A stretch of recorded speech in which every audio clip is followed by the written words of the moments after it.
დილა მშვიდობისა პირველ თებერვალს საქმიან და წარმატებულ პარასკევს დღეს ვიწყებთ და ვემზადებით უქმეებისთვის, რა თქმა უნდა, ბიზნეს მედია საქართველოს გუნდის წევრებთან ერთად. საქართველოს სტატისტიკის ეროვნული სამსახურის წინასწარი შეფასებით 2018 წელს საქართველოს ეკონომიკა 4.8%-ით გაიზარდა. 2018 წლის დეკემბერში კი 2017 წლის ამავე თვესთან შედარებით ზრდა 5.6% იყო. ერთ თვეში სოკარ-ჯორჯია გაზის კომერციული ტარიფი 10%-ით გაიზრდება. 2019 წლის 1 მარტიდან კომპანიის საცალო კომერციული მომხმარებლებისათვის ბუნებრივი გაზის ფასი DGG-ს ჩათვლით 1 კუბურ მეტრზე 95 თეთრით განისაზღვრება.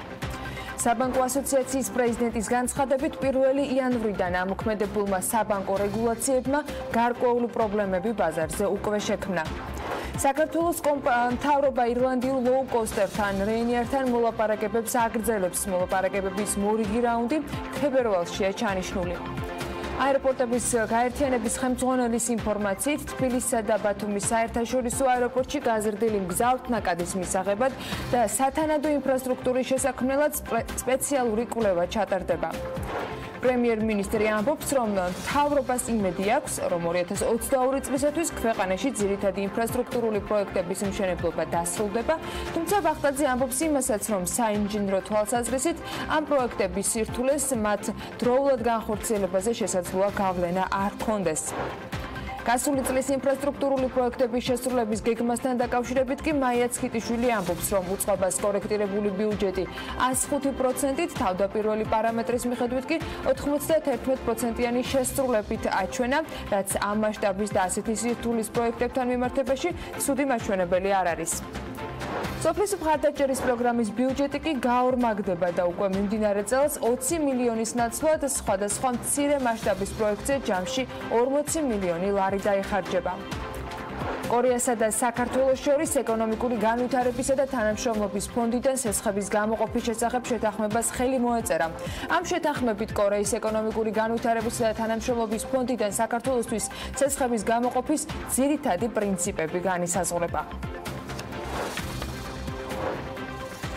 ეს კადრები ალბათ ყველას გეცნოთ და ვისაც არ, მაინც უნდა შეგახსენოთ, ეს 2006 წლის კადრებია. 13 წლის წინანდელი შემოდგომის ერთ არც ისე მშვენიერ დღეს ჩვენმა ერთმორწმუნე მეზობლად წოდებულმა რუსეთმა საქართველოს მოქალაქეები მორიგი პოლიტიკური აქტისთვის გამოიყენა და ქვეყნიდან გამოძევებულების სამშობლოში, აი ასე, სატვირთო თვითმფრინავის საბარგული დააბრუნა. ყოველგვარ ადამიანურ და ცივილურ ფორმებს მოკლებული აქტის მსხვერპლ თანამემამულეებს მაშინ თბილისში ყვავილებით ღვინით და შემოდგომის ნახულით დახვდნენ. ჟესტი მიღებულია დაფასებული, თუმცა ეს საკმარისი არ იყო და წლების შემდეგ სამართალმა თავისი სიტყვა მაინც თქვა. ადამიანის უფლებათა ევროპული სასამართლოს გადაწყვეტილებით რუსეთმა საქართველოს 1500-მდე მოქალაქეს არამატერიალური ზიანის მიყენებისათვის კომპენსაციის სახით 10 მილიონი ევრო უნდა გადაუხადოს. სტრასბურგში გადაწყვეტილება 16 ხმით ერთის წინააღმდეგ არის მიღებული. სასამართლოს გადაწყვეტილებით მეოთხე ოქმის მეოთხე მუხლის დარღვევის შესაბამისად დაზარალებულად ცნობილ საქართველოს თითოეულ მოქალაქეს 2000 ევროს ოდენობის კომპენსაცია შეხვდება, ხოლო პირველი პარაგრაფის მეხუთე მუხლის დარღვევისათვის თითოეულ მოქალაქეზე გაიცემა 10,000-დან 15,000-მდე ევროს ოდენობის კომპენსაცია. სასამართლომ ასევე დაადგინა, რომ რუსეთმა დაარღვია კონვენციის მესამე მუხლი, რაც პატიმრობის დროს არაადამიანურ და დამამცირებელ მოპყრობას ითვალისწინებს. სტრასბურგის სასამართლოს დიდი პალატის გადაწყვეტილების აღსრულების პროცედურა ევროპის საბჭოს მინისტრთა კომიტეტში უკვე ინაცვლებს. ასია, ვალდებულებების შესრულებაში ჩემპიონი ქვეყანა რუსეთი ნამდვილად არ არის, თუმცა ასეთი გამარჯვებები უბრალოდ იმედია იმისა, რომ ყველაფერს თავისი სახელი ადრე თუ გვიან ერქმება. გლობალურად სასურველი შედეგისათვის და არა მხოლოდ ამ ქვეყანაზე კიდევ ბევრი სამუშაოა და ამას ცხადად ის ციფრებიც აჩვენებენ დღის წინ ეროვნულ დემოკრატიული ინსტიტუტის კვლევის ერთ-ერთ სლაიდზე, რომ მოხდა. NDS კვლევის მიხედვით გამოკითხულთა 60%-ს საქართველოში ინგლისური ენის საწყისი ცოდნა არ აქვს. ინგლისური ენა მაღალ დონეზე გამოკითხულთა მხოლოდ 7%-მა იცის, საშუალო დონეზე კი 15%-მა. 16%-ს ინგლისური ენის ცოდნის დაწყებითი დონე აქვს. რაც შეეხება რუსულ ენას, 21%-ს რუსული ენის ცოდნის მაღალი დონე აქვს, 45%-ს საშუალო, 21%-ს კი დაწყებითი. 12% რუსული ენის ცოდნის საწყისი დონე უბრალოდ არ აქვს. გამოკითხულთა იმ ჯგუფიდან, რომლებთანაც ინტერვიუ არაქართულ ენაზე წარიმართა, 44% ქართული ენის საწყისი ცოდნის არ მქონია. ქართული ენა მაღალ დონეზე მხოლოდ 4%-მა იცის და 16%-მა საშუალოდ საკუთარი მშობლიური ენა. ამავე რესპონდენტთა ჯგუფიდან ქართული დაწყებით დონეზე მხოლოდ 29%-მა იცის. ეს ციფრები ისე განსჯისთვის და ინფორმაციისთვის, მათ ვინც უმუშევრობის თემატიკას წარმოუყვება დემაგოგიის ყველა ბერკეტი ზოგჯერ კარგად და ხშირად უნიჭოდ ყველა პლატფორმაზე ატრიალებს. დასაქმებისთვისაც საჭირო უნარებიდან სწორი არჩევანი გვჭირდება და აი მაგალითად აილოს მსოფლიოს შრომის საერთაშორისო ორგანიზაციის მორიგმა კვლევამ აჩვენა, რომელიც სხვათა შორის Forbes-მა გამოაქვეყნა, რომ მსოფლიოში 2018 წელს 63.7 მილიონი ახალგაზრდა იყო უმუშევარი, ანუ 63.700.000. აილოს მეთოდოლოგიით ახალგაზრდებს 15-დან 24 წლის პირები ეკუთვნიან ამ კატეგორიას. სწორედ ამდენი ადამიანი ყავს დაუსაქმებელი. ამავე ორგანიზაციის მონაცემებით ქვეყანაში ახალგაზრდების უმუშევრობის დონე არის 28.5%.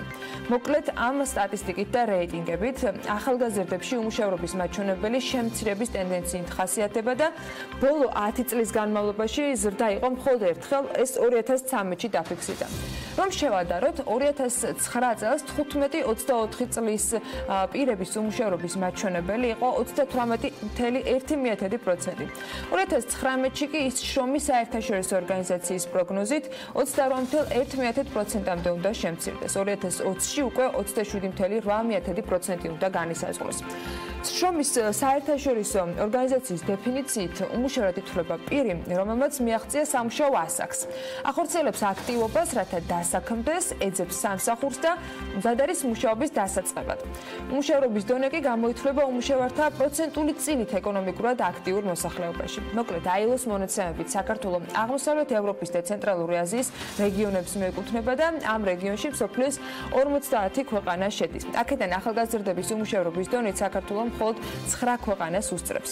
აღმოსავლეთ ევროპისა და ცენტრალური აზიის ქვეყნები, სადაც ახალგაზრდების უმუშევრობის დონე ყველაზე მაღალია, ბოსნია-ჰერცეგოვინა გამოირჩევა 55.9%-ით, მას მაკედონია მოყვება 47.2%-ით, საბერძნეთი 42.5%-ით, სომხეთის შემთხვევაში უმუშევრობის მაჩვენებელი 38.7%-ია, იტალიაში 32.8%, ალბანეთში 32.7%, ისევე როგორც მონტენეგროში, ესპანეთში 22.6%, სერბეთში 31.3% და საქართველოში, როგორც უკვე აღნიშნეთ, 28.4%.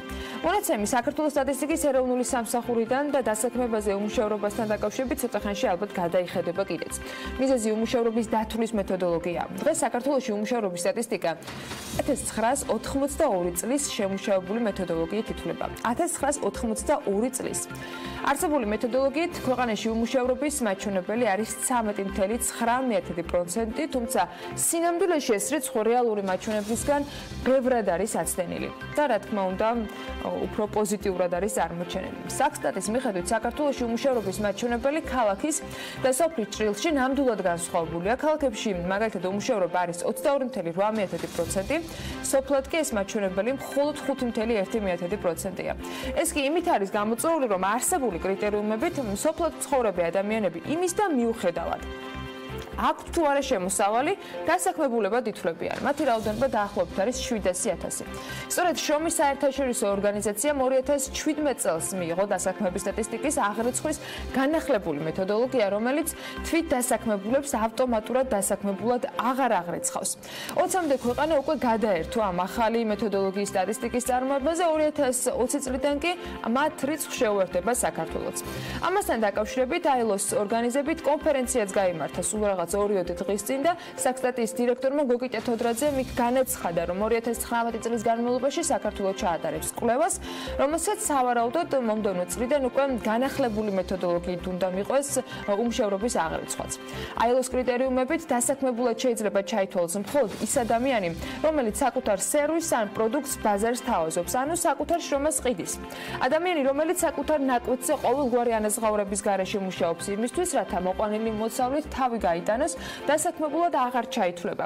იმის დასადგენად თუ რამდენი თვით დასაქმებული ყიდის საკუთარ სერვისს სპეციალური კვლევა ჩატარდება ამასთან დაკავშირებითაც.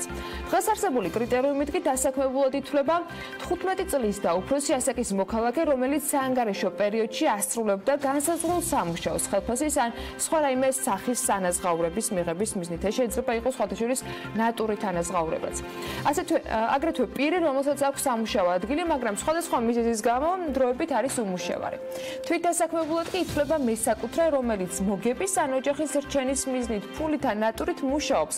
ასევე თვით დასაქმებულად ჩაითვლება პირი, უпростоრად დღესაც ითვლება, რომელიც ოჯახურ საწარმოში ყოველგვარი ანაზღაურების გარეშე მუშაობს უსასყიდლოდ.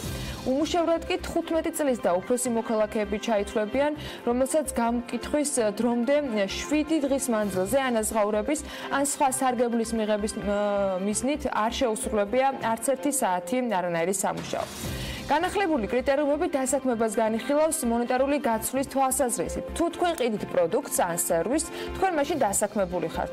ხოლო თუ მხოლოდ საკუთარი თავისთვის ყოველგვარი ანაზღაურების გარეშე მუშაობთ, თქვენ დასაქმებული არ ხართ.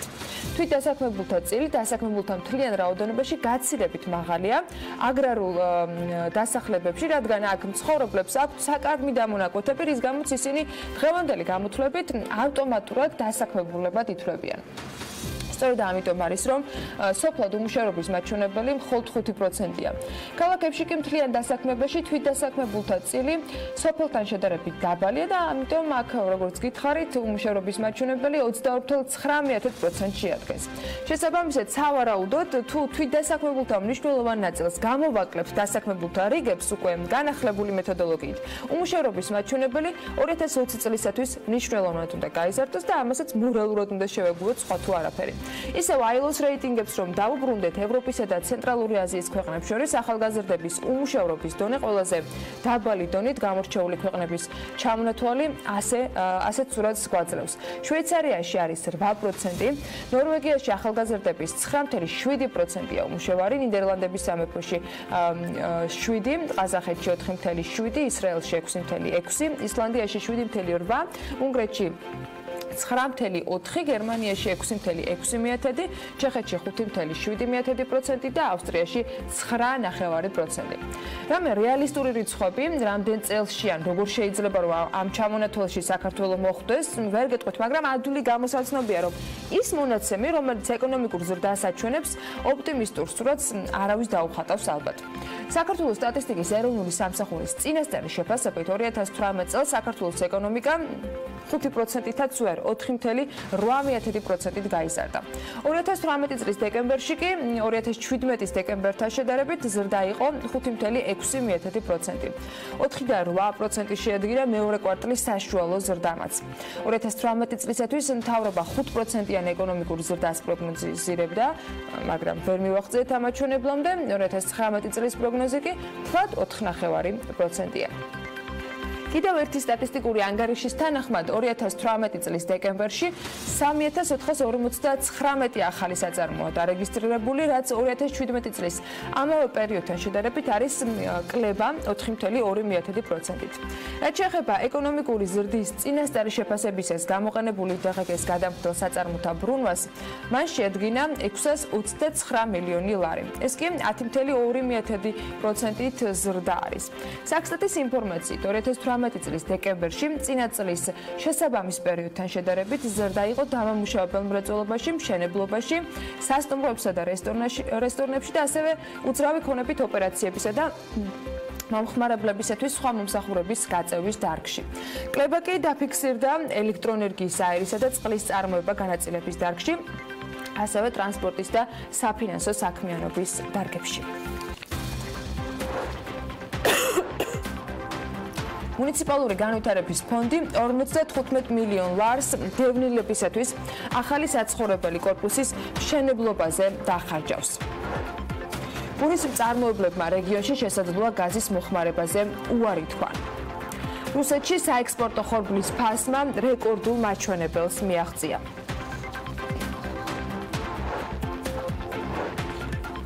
საქართველოს ვიცე-პრემიერმა და ინფრასტრუქტურის მინისტრმა ნაიაც ქიტიშვილმა 2018-2019 წლების შემაჯამებელი ანგარიში გუშინ წარადგინა. წელს სამინისტროს საქმიანობაში განსაკუთრებით პრიორიტეტია წყალმომარაგების, გზების, სტიქიის პრევენციის, ტურიზმის, ინფრასტრუქტურისა და რეგიონული განვითარების მიმართულებები. ცხოვრობენ ჩვენს ბიუჯეტში გაწერილი არის წყალმომარაგებასთან დაკავშირებით კონკრეტული თანხების დახარჯვა. ამასთან დაკავშირებით მაიაც ქიტიშვილმა აღნიშნა, რომ 300 კილომეტრიან შიდა სახელმწიფოებრივ გზას ააშენებენ, 40 ხიდი უკვე აშენებულია, რაზეც უწყება 63 მილიონ ლარს დახარჯავს. მასშტაბური რეფორმის, რომელსაც ჩვენ ვახორციელებთ განათლების სისტემაში. ჯამში ეს არის 2 მილიარდის ღირებულების სამუშაოები, რომელიც არის 1400 პროექტი რეგიონების განვითარებისთვის. ამ პროექტებში არის გაერთიანებული როგორც წყალმომარაგება, კანალიზაციების სისტემების მოწესრიგება, ასევე მაგისტრალური საერთაშორისო მნიშვნელობის მაგისტრალური ახალი გზების მშენებლობა, არსებული შიდა სახელმწიფოებრივი გზების რეაბილიტაცია, სოფლის გზების მშენებლობა და რეაბილიტაცია. მოგეხსენებათ, რომ განათლების ინფრასტრუქტურის მშენებლობაც ასევე გახდა ინფრასტრუქტურის სამინისტროს ფუნქცია. ამდენად ჩვენ წელს გვიგმავთ 27 ახალი სკოლის მშენებლობას, 80-ზე მეტი სკოლის რეაბილიტაციას და ასევე უშუალოდ უკვე თვითმმართველობებთან ერთად მოხდება უკვე მცირე სარეაბილიტაციო სამუშაოები არსებულ სოფლებში არსებულ სკოლებთან. ასევე გვიგმავთ ასევე ძალიან მასშტაბურ ბაღების მშენებლობის პროექტს, ეს არის 68 ახალი ბაღის მშენებლობა და კიდევ 40 ბაღის რეაბილიტაცია. მიმდინარე წელს განსახორციელებელ პროექტებზე ისაუბრა გუშინ მუნიციპალური განვითარების ფონდის ხელმძღვანელმა. გიორგი შენგელია ამბობს, რომ წელს მისი უწყების ბიუჯეტი 400 მილიონი ლარია.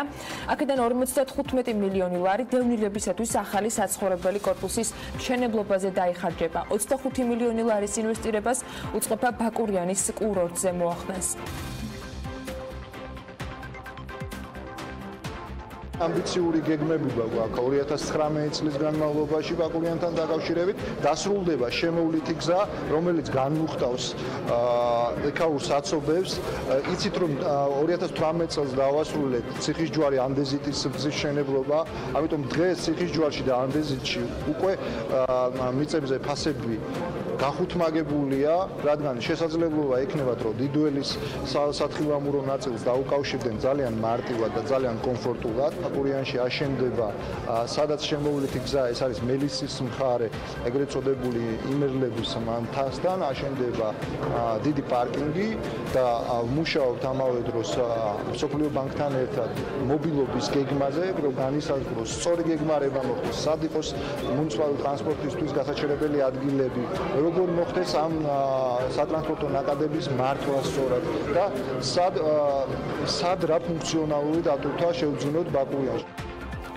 პირველი მარტიდან კომერციული გაზის ტარიფის ზრდას ბიზნეს სექტორი უარყოფითად შეხვდა. სასტუმროების მენეჯერი შალვა ნალავერდაშვილი ამბობს, რომ ეს ბიზნეს კიდევ უფრო მეტად დააზარალებს.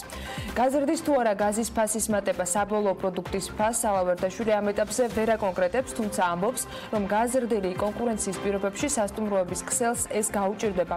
კომპანია კულას დაამფუძნებლის ვანე გოგლიძის განცხადებით კი გაზის ტარიფის გაძვირება ძალიან ცუდი იქნება ბიზნესისთვის, რადგან დარგის სპეციფიკიდან გამომდინარე კულად სწორედ მასზეა დამოკიდებული.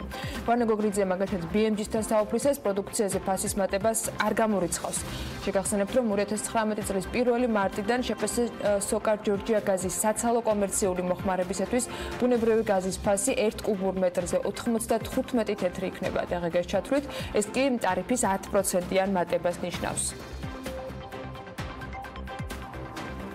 წლიურ სურათს თუ შევხედავთ 2018 წლის დასაწყისში 1 ამერიკული დოლარის ღირებულება იყო 2 ლარი და 59 თეთრის ფარგლებში. შემდეგ ლარი გამპარდა და აგვისტომდე საშუალოდ 2 ლარი და 45 თეთრი იყო. აგვისტოს შუა რიცხვებში ლარმა მკვეთრი გაუფასურება დაიწყო და დღეს უკვე დოლარი 2 ლარი და 66 თეთრი ღირს. განაწილების ტარიფი კი სემეკის გადაწყვეტილებით გასული წლის ბოლოსთვის 1.71 მიასეთი თეთრით არის გაზრდილი. მართალია ლარის გაუფასურების გამო მთავრობამ გადაწყვეტილება მიიღო და გაზის ტრანსპორტირების კომპანიის მოგების შემცირების ხარჯზე საყოფო ცხოვრება სექტორისათვის ტარიფში გასათვალისწინებელი გაზის ფასი უცვლელი დატოვა, მაგრამ კომერციულ სექტორს სემეკი არ არეგულირებს. ამიტომ აქ კომპანიამ ახალი ფასი თავად განსაზღვრა.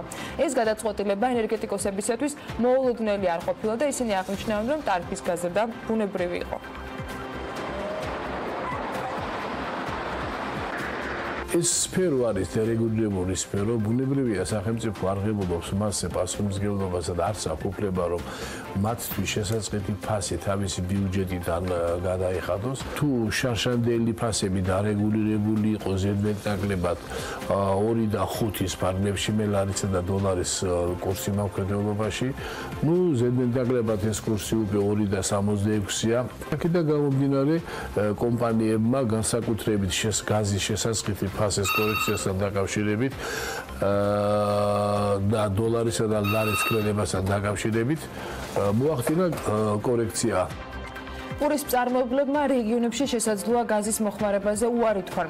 მას შემდეგ, რაც ჯორჯია გაზის საცალო კომერციული მოხმარებისათვის ბუნებრივი გაზის ფასის გაზრდის გადაწყვეტილება გახდა ცნობილი, BMG პურის მწარმოებლებს უშუალოდ რეგიონებშიც დაუკავშირდა. მაგალითად, ხაშურში პურის ერთ-ერთი მწარმოებელი ირაკლი ოშხნელი ამბობს, რომ ფასები პურზე დაახლოებით 5-10 თეთრით გაიზრდება და ის აღნიშნავს, რომ არ არის გამორიცხული მისმა ბიზნესმა საერთოდ შეიცვალოს საქმიანობა, შეწყვიტოს ან შეშის ალტერნატივაზე იფიქროს. პურზე ფასების გაზრდას აანონსებენ თელავშიც. რაც შეეხება ზუგდიდს, იქ ბიზნესის ნაწილი გადაწყობას და გაზზე უარის თქმას გეგმავს, მიზეზად კი სწორედ გაზრდილ გადასახადს ასახელებენ. ანალოგიური განცხადებები იყო ბათუმშიც, ყოველ შემთხვევაში ეს არის ის სურათი, რაც BMG-მ რეგიონებში სწორედ პურის მცხოვრებლებთან მოიკითხა.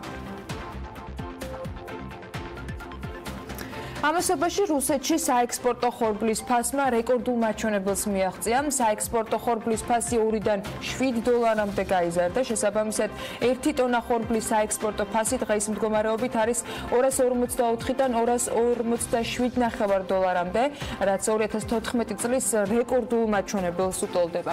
რუსი ანალიტიკოსები ამბობენ, რომ ფასების ზრდის გამო რუსული ხორბლის კონკურენტუნარიანობა მსოფლიოს ბაზარზე მნიშვნელოვნად მცირდება. ასეთი ფასებით რუსული ხორბალი ადგილს დაუთმობს ამერიკულ, ბრიტანულ და ფრანგულ ხორბალს, ამბობს მაგალითად ანალიტიკური ცენტრის რუსაგროტრანსის ხელმძღვანელი. ანალიტიკოსები აღნიშნავენ, რომ ასეთ სიტუაციაში ფასებმა ან სხვა ქვეყნებშიც უნდა მოიმატოს, ან რუსულ ხორბალს მყიდველი არ ეყოლება. ბეინი არის საქართველოში შემოყვანისათვის კი მოლაპარაკებების მორიგი რაუნდი თებერვალში ანონსდება. საქართველოს აეროპორტების გაერთიანების ხელმძღვანელმა გიორგი ჩოგოვაძემ თქვა, რომ შეხვედრა ავიაკომპანია რეინი არის სათავო ოფისში ქალაქ დუბლინში შედგება. არ არსებობს მიზეზი, რის გამოც საქართველოში ფრენების დაწყება არ შეგვიძლია. ამასთან დაკავშირებით უკვე რეინი არის წარმომადგენელმა 1 წლის წინ თბილისში ვიზიტისას განაცხადა.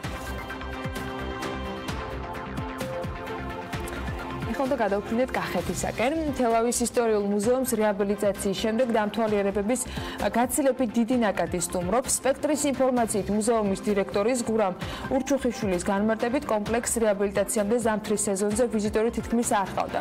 სანამ მუზეუმს რეაბილიტაცია ჩაუტარდებოდა, შეიძლება ითქვას, რომ ვიზიტორთა რაოდენობა ზამთრის პერიოდში თითქმის განულებული იყო ხოლმე. ახლა კი დიდი ნაკადი მოდის ტურისტების, ერთად ჩვენი მეზობელი ქვეყნებიდან გსტუმრობენ, ასევე მოდიან ტურისტები უკრაინიდან, რუსეთიდან და პოლონეთიდან ამბობს ის და აღნიშნავს, რომ დიდია ინტერესი ქართული დამთვალიერებლების მხრიდანაც. ფასებიც ყოველთვის ხელსაყრელია, მუზეუმში შესვლა 5 ლარი ღირს ამბობს ის და აღნიშნავს, რომ მოსწავლეებისათვის და პენსიონერებისათვის, ისე როგორც სტუდენტებისათვის, მუზეუმში შესვლის ღირებულება მხოლოდ 1 ლარია. თელავის ისტორიულ მუზეუმსა და რეკლამების სასახლეში ვიზიტთა გაორმაგებას უკვე აპრილიდან ელოდებიან. გორში ვაშლის ღვინის ახალი მეთოდი შეიმუშავეს. საქართველოს სოფლის მეურნეობის მეცნიერებათა აკადემიის აკადემიკოსმა ვაჟა კვალიაშვილმა გორის ყოფილი სასურსათო კაბინეტის მთავარ ინჟინერთან რევაზ თოროზაშვილთან ერთად ვაშლის ღვინის წარმოების ახალი მეთოდი შეიმუშავა და ამ მეთოდით მიღებული ვაშლის ღვინის სადეგუსტაციო შეფასება ჯერ კიდევ 2008 წლის 3 ივნისს შედგა მებაღეობის მეღვინეობისა და ინსტიტუტში. არსებობს ამ შეფასების ოქმით, სადაც აღნიშნული არის, რომ ნამუშევარი შეფასდა 10 ბალიან სისტემაში 8 და 8.5 ბალით და როგორც ამ მეთოდოლოგიის ავტორი ამბობს, ამ კუთხით სახელმწიფო მაშინ დიდი ინტერესი გამოიჩინა და აღნიშნავს, რომ აქვთ სურვილი ეს ინტერესი არ დაიკარგოს. ჩვენი ძალებით წარმოების დაწყება შეუძლებელია, თუმცა ვიცით რა და როგორ შეიძლება განხორციელდეს, აცხადებს რევაზ თოროზაშვილი ქართლის ჯიშთან საუბარში. ვაჟა კვალიაშვილმა და რევაზ თოროზაშვილმა სადეგუსტაციოდ 3 სასმელიც წარადგინეს. ეს არის ვაშლის მშრალი ალკოჰოლური სასმელი, ვაშლის ნახევრად კბილი ალკოჰოლური შუშხუნა სასმელი და ვაშლის ნახევრად კბილი არომატიზებული ალკოჰოლური შუშხუნა სასმელი. როგორც აღმოჩნდა, საქართველოში ყველაზე მოთხოვნადი კენკრის ბაღების გაშენება. ყოველ შემთხვევაში ამას BMG-თან კომპანია აგრითაჩის დამფუძნებელი ეკაბებხოძე ამბობს. ის განმარტავს, რომ განსაკუთრებული პოპულარობით სამი კულტურა გამოირჩევა: ლურჯი, მოცვი, მაყვალი, ჟოლო და მათი დამკვეთების უმრავლესობა სწორედ ამ კულტურების გაშენებას ითხოვენ. 2013 წლიდან აღნიშნავს ის, რომ უკვე ჩართულია მსხვილ აგროპროექტში და პარტნიორებთან ერთად ერთ-ერთი პირველი იყო, ვინც საქართველოში წარმატებით გააშენა ლურჯი მოცვის ბაღი. წლების განმავლობაში ადამიანთა ძლიერი გუნდი ჩამოყალიბდა, რომლებიც სოფლის მეურნეობის მიმართულებით ღრმა ცოდნას ფლობენ. გადაწყვიტეთ დაგუფუძნებინა შესაბამისად კომპანია, რომელიც საერთაშორისო ცოდნაზე და ადგილობრივ გამოცდილებაზე დაფუძნებულ მომსახურებას გაუწევდა ქართულ კომპანიებს. სოფლის მეურნეობის სექტორი კი გამოცოცხლდა და დღესდღეობით ქართული ბიზნესი აქტიურად ახორციელებს ინვესტირებას ამ სფეროში, აღნიშნავს ვებხოძე. აგრიჩათი გასულ წელს არის დაფუძნებული, მისი მთავარი ფუნქცია კი ის არის, რომ დაინტერესებულ პირებს აგრობიზნესის დაწყებასა და განვითარებაში დაეხმაროს. კომპანია მათ სრულ მომსახურებას უწევს დაწყებული ნიადაგებისა და კულტურების შერჩევიდან დასრულებული საბოლოო პროდუქტის რეალიზაციითა და საექსპორტო ბაზრების მოძიებით.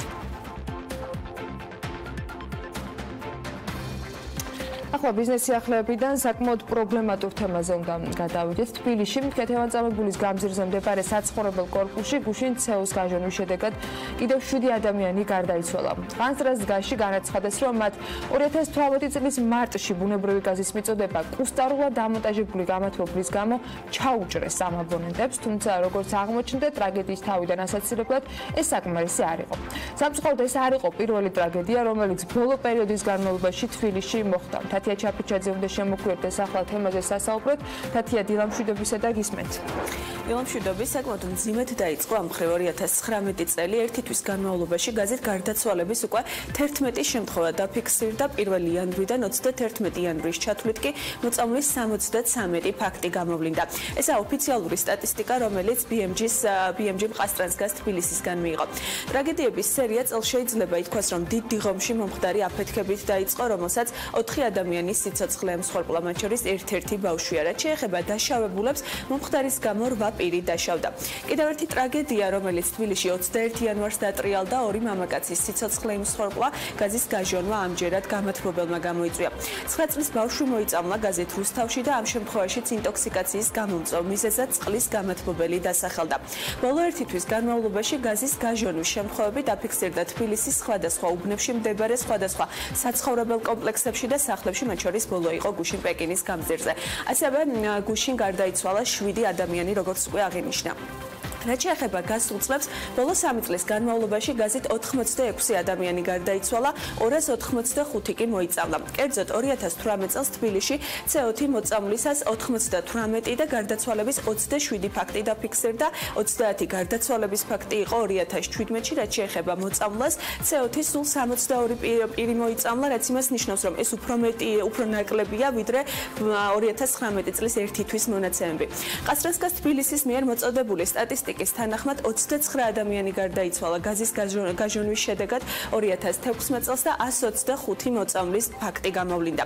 მიმდინარე წლის დასაწყისიდან თბილისში ბუნებრივი გაზის გაჟონვის შედეგად მომხდარი უბედური შემთხვევების გამო საქართველოს მთავრობა შესაბამის უწყებებთან ერთად გაზის მოხმარების უსაფრთხოების ნორმების გამკაცრებაზე მუშაობს. ეკონომიკისა და მდგრადი განვითარების მინისტრის მოადგილის ნათია თურნავას განცხადებით, უწყება ბუნებრივი გაზის განაწილების კუთხით მომუშავე კომპანიების მიმართ ახალი რეგულაციების დაწესებაზეც მუშაობს. თურნავა ცოტა ხნის წინ აცხადებდა, რომ იმ კომპანიების მიმართ, რომლებიც გაზგაყვანილობის მონტაჟს ახორციელებენ, მოთხოვნები გამკაცრდება და დამატებითი პრიორიტეტებით მოხდება მათი აღჭურვა. პროცესში პარალელურად ჩართულია საქართველოს ენერგეტიკისა და წყალმომარაგების მარეგულირებელი ეროვნული კომისიაც და მათ ინფორმაციაზე დაყრდნობით შესაძლოა გაზის გაუმართავი დანადგარების მოხმარების გამო მოქალაქეებიც კი დაჯარიმდნენ. ასევე ექსპლუატაციაში მიღებამდე კორპუსში შესახლების შეზღუდვაზე საუბრობს თბილისის მერიის წარმომადგენლები და ასევე საუბრობენ, რომ შესაძლოა სავალდებულო გახდეს დეტექტორების დამონტაჟებაც. ამინდის პროგნოზის სპონსორია სადაზღვევო კომპანია უნისონი. თავისუფალი დაზღვევა თქვენი სიმშვიდისათვის. კანემის ეროვნული სააგენტოს ინფორმაციების გაცნობის დრო მოვიდა. ამინდი საქართველოში დღეს განპირობებული იქნება შავი ზღვის ჩრდილო-დასავლეთიდან შემავალი ცივი და ნოტიო ჰაერის მასების მცირე ნაწილისა და სამხრეთიდან მოქმედი შედარებით თბილი ჰაერის მასების ურთიერთქმედებით. საქართველოში დრო გამოშვებით ღრუბლიანობის მომატება მოსალოდნელი. დღის ბოლოს დასავლეთ საქართველოს უმეტეს და აღმოსავლეთ საქართველოს ზოგიერთ რაიონში იწვიმებს, მაღალ მთაში ამ 1 თებერვალს მოთოვს ზოგანი ქროლებს დასავლეთის მიმართულების ქარიც. სოხუმში მაგალითად წვიმა იქნება და 12 გრადუსი, ბათუმშიც წვიმა მოსალოდნელი და მაქსიმალური ტემპერატურა 14 გრადუსი დაფიქსირდება. იწვიმებს ქობულეთშიც და 13 გრადუსი იქნება, ქუთაისშიც ნალექიანი დღე გველოდება 15 გრადუსთან ერთად, ისევე როგორც ზუგდიდში. ანაკლიაშიც წვიმა დღეს მოსალოდნელი და ასევე 14 გრადუსი დაფიქსირდება. იწვიმებს ოზურგეთშიც და აქაც 14 გრადუსი იქნება წვიმასთან ერთად. ონში 10 გრადუსი იქნება, გორში 12 და ცხინვალში 11. სამივე ჩამოთვლილ ქალაქში დღის განმავლობაში წვიმა მოსალოდნელი. მაგდაულში უმეტესად უნალექოთ ჩაევრის დღე და 11 გრადუსი გველოდება. რუსთავშიც უმეტესად უნალექოთ ღია არის ნავარაუდები და მაქსიმუმ 13 გრადუსი დაფიქსირდება. ორჯომში იწვიმებს და 9 გრადუსი იქნება. ბაკურიანში კი თოვლჭყაპია დღის განმავლობაში მოსალოდნელი და 5 გრადუსი. ახალქალაქშიც თოვლჭყაპს ელოდებიან 7 გრადუსის ფონზე, სტეფანწმინდაში კი მხოლოდ 4 გრადუსი იქნება და აქაც თოვლჭყაპია დღის განმავლობაში ნავარაუდები. თელავში უმეტესად უნალექოთ ჩაევრის დღე და 12 გრადუსი დაფიქსირდება.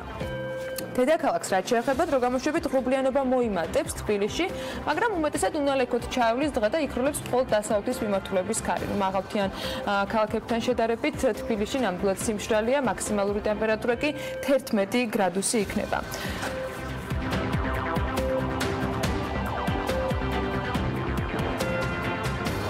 ზაფხულის სეზონის მოყვარულთა კლუბის წევრობის მიუხედავად საქართველოში დღეს მოსალოდნელ ლამითთან პრეტენზიები ნამდვილად არ შეიძლება გქონდეს. თავი შევიკავებ ყოველ შემთხვევაში იმის ფონზე, რაც ხდება ჩიკაგოში. ფოტო ან ვიდეო მასალად თუ ნახეთ, მიხვდებით რატომაც ვამბობ ახლა ამას. თუ ჯერ არსად არ შემოგხვედრიათ, რა ხდება ამერიკის შეერთებული შტატების ამ ქალაქში და იმ მხარეში, ახლა უნდა გაჩვენოთ თან აუცილებლად. შტატებში არანორმალურად ცივი ზამთარი დადგა და ზოგიერთ რეგიონში ტემპერატურა შესაძლოა არის, რომ -50-მდეც დაეცესო. BBC წერს, რომ ძლიერი ყინვის გამო სხვადასხვა შტატში გუშინდელი მონაცემებით უკვე 8 ადამიანის გარდაცვალება დაფიქსირდა. გამოცემამ აღნიშნა, რომ ქალაქები ფაქტობრივად დაკეტილი არის. უკიდურესად ყინვის მიზეზი კი ჩრდილოეთიდან წამოსული ცივი ჰაერის მასა გახდა. შუა აღმოსავლეთის შტატებში, ვისკონსინში, მიჩიგანში, ილინოისსა და სამხრეთის შტატებში, ალაბამასა და მისისიპიში მაგალითად საგანგებო მდგომარეობაც კი გამოაცხადეს. ჩიკაგოში ჰაერის ტემპერატურა -30 გრადუსი იყო ყოველდღიურობა გახდა, იქ უფრო მეტად ცივა ვიდრე ანტარქტიდის ზოგიერთ ნაწილში, გაყენულია მდინარეები და გზები. მდინარეებს სპეციალური ყინულის მჭრელებით ცდილობენ, რომ გაალღონ. რკინიგზის ლიანდაგების გასადნობად ცეცხლიც კი გამოიყენეს და მეტეოროლოგები მოსახლეობას აფრთხილებენ, რომ ქუჩაში თუ კი 10 წუთი გაჩერდებიან, ძალიან ძლიერ ყინვას იგრძნობენ. მთელი ქვეყნის მასშტაბით ათასობით შიდა რეისია გაუქმებული. რამდენიმე ქალაქში კი გათბობის დროებითი პუნქტებიც კი გაიხსნა. საინტერესო ბიზნესი უნდა იყოს ისე. მეტეოროლოგები მკვეთრ სიცივეს ჩრდილოეთ პოლუსზე უეცარ დათბობას უკავშირებენ, რომელიც მაროკოდან თბილი ჰაერის ნაკადით არის გამოწვეულიო. ამის გამო ცივი ჰაერის მასამ სამხრეთით გადაინაცვლა და მეცნიერები აღნიშნავენ, რომ გლობალური დათბობის გამო დედამიწაზე ზაფთარი უფრო მკაცრი და ცივი გახდება. იმედია საქართველოს არ მოაღწევს ასეთი ტემპერატურული მაჩვენებლების ნორმად ქცევა -50 გრადუსი. მე მგონი ნამდვილად დიდი გამოწვევა უნდა იყოს ნებისმიერი თუნდაც სიცივის მოყვარულისათვის, თან როდესაც აღნიშნავენ ის ადამიანები, ვინც ამ კონკრეტულ ქალაქებში, ჩემს მიერ ჩამოთვლილ ქალაქებში არიან, რომ შეგრძნება ნამდვილად კატასტროფული არის -20 გრადუსზე, გონია რომ მართლა -80-ზე, -100 გრადუსზე იმყოფებიან. მოკლედ აი ასეთი ამინდი არის დღეს საქართველოში და არა მხოლოდ საქართველოში მოსალოდნელი. ამერიკაში ჯერ ისევ ამბობენ, რომ ამ ქალაქებში ყოველ შემთხვევაში სიცივე იქნება. 1 თებერვალია, 1 თებერვალს მაინც საქმიანად ვიწყებთ, თან პარასკევი დღე არის და ვებზოდებით უქმეებისათვის განსაკუთრებით. საინტერესო ამბები გველოდება საქართველოში, რა თქმა უნდა, ამ ყველაფერზე სტუმრებთან ერთად საქმიანად გავაგრძელებთ საუბარს. სულ რამდენიმე წუთში და მოდით მათ ჩამონათვალს გადავხედოთ. რეკლამის შემდეგ კი ივაჭყონიასთან და ძალიან საინტერესო თემით კიდევ ერთ სტუმართან ერთად დაგიბრუნდებით.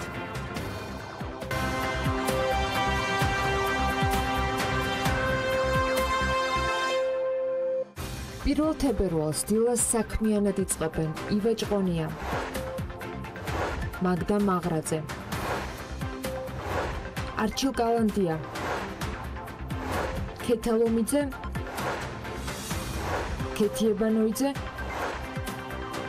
და ლევა ბერულავა. დილა საქმიანია Pirveliზე.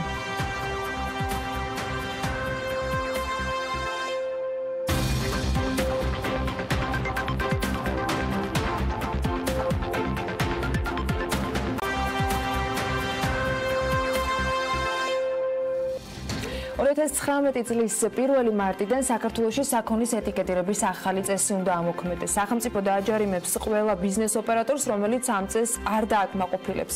კერძო სექტორი ერთ თვეში ასამოქმედებელ რეგულაციას სერიოზულ პრობლემად აღიქვამს და მიუთითებენ, რომ ბოლო თვეებში ბიუროკრატიული გაუგებრობების გამო ცვლილებებს კერძო სექტორი სრულიად მოუმზადებელი ხდება. დისტრიბუტორთა ბიზნეს ასოციაციამ პრობლემის მასშტაბურობიდან გამომდინარე პრემიერსაც მიმართა და გაერთიანების წევრები მიიჩნევენ, რომ ცვლილებების გამო 1 მარტიდან რიგი დასახელების პროდუქტებზე შესაძლოა დეფიციტი გაჩნდეს და პროდუქცია ფასები გაიზარდოს.